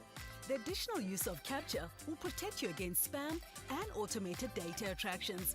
With TV licenses, you can enjoy watching all your favorite shows or movies that matter to you. Get yours today. Visit www.tvlic.co.za. VfL Wolfsburg plan to amalgamate their strategy with home ground advantage to secure maximum points against Bayern München. However, the dominating outfit of German football, the Bavarians, refuse to shake and break. Will the Wolves howl in a fascinating manner, or will the Bavarians display their winning mentality? This is the Bundesliga. Football as it's meant to be. Be part of the spectacular action. VfL Wolfsburg versus Bayern München on Wednesday, 20 December at 9:30 p.m. Live on SABC Sport on DTT Channel 4. Also available on SABC Plus and SABCSport.com. Hashtag We Love It Here. Brought to you by SABC Sport. For the love of the game.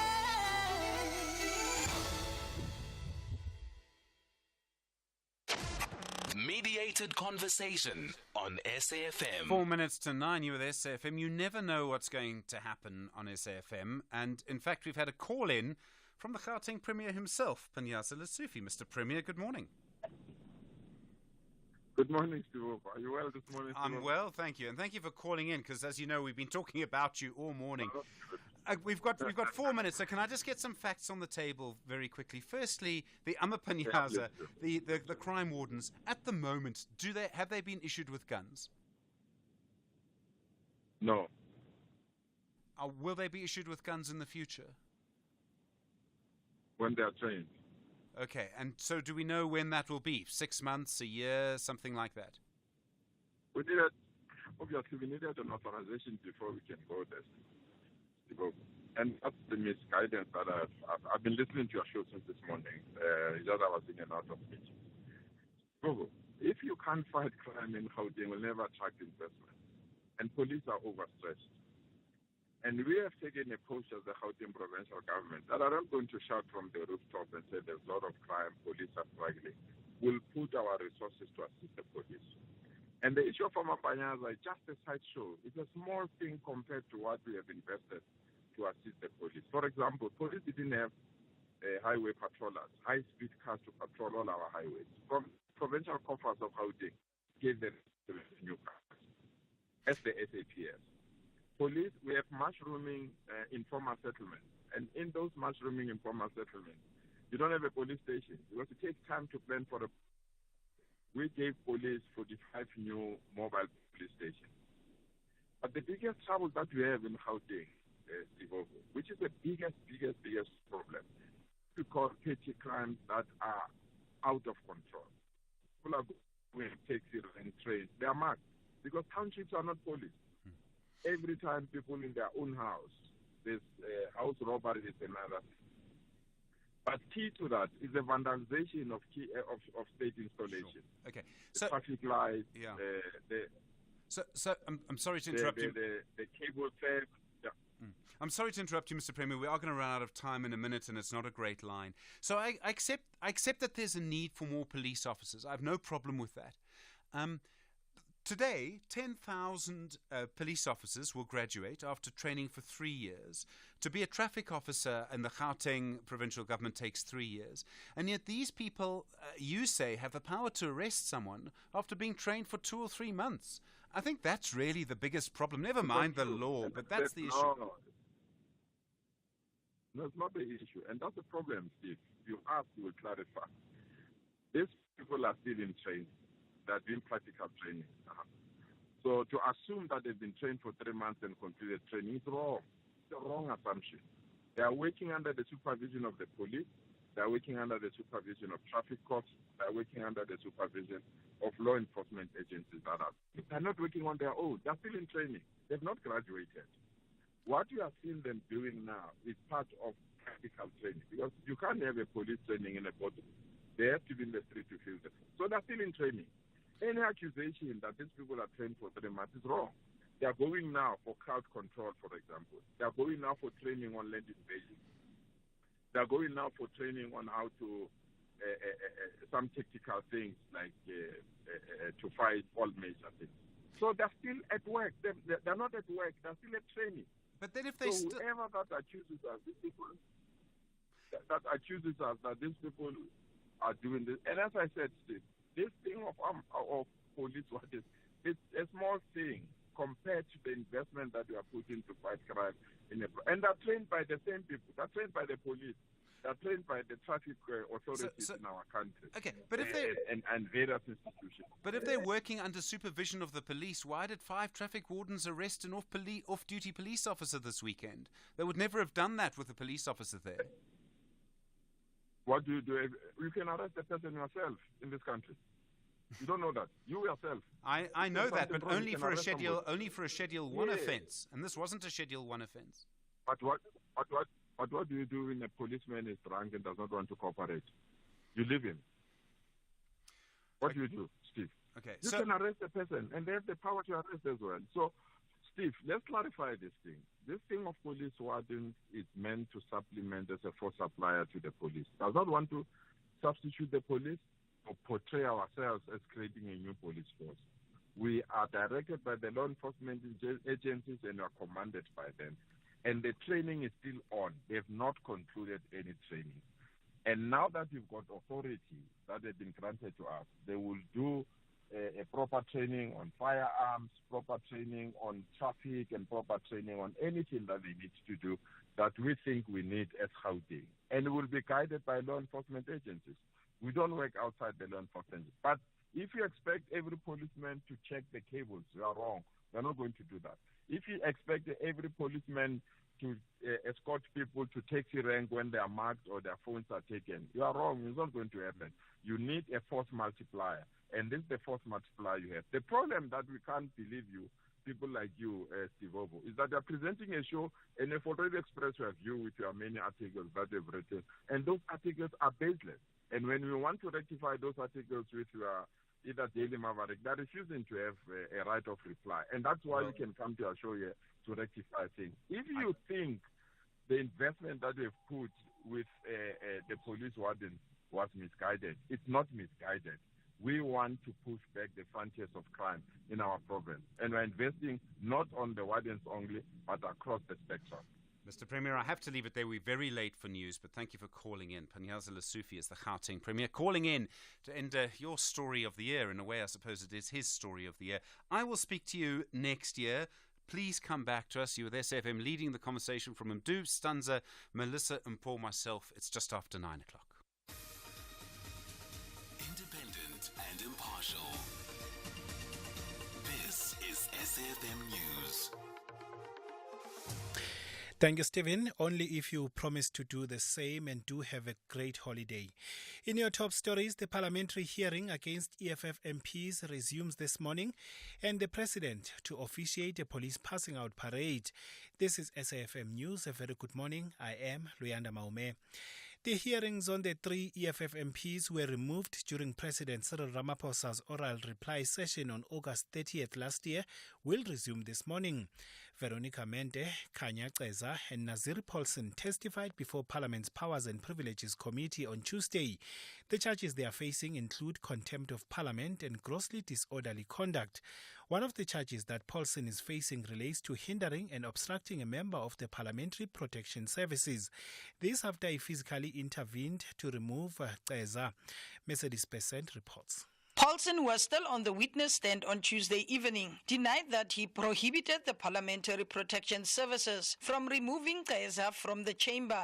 This is the main charge against him. Intervening and obstructing are not quite the same thing. I intervened and said, look, there's something underway here. Allow it to run its course and you can come and do your work. Because the Commander-in-Chief was appealing to the Speaker to afford Ceza the same treatment as she did the other MPs by warning them before asking them to leave. So there has to be consistency. The hearing is expected to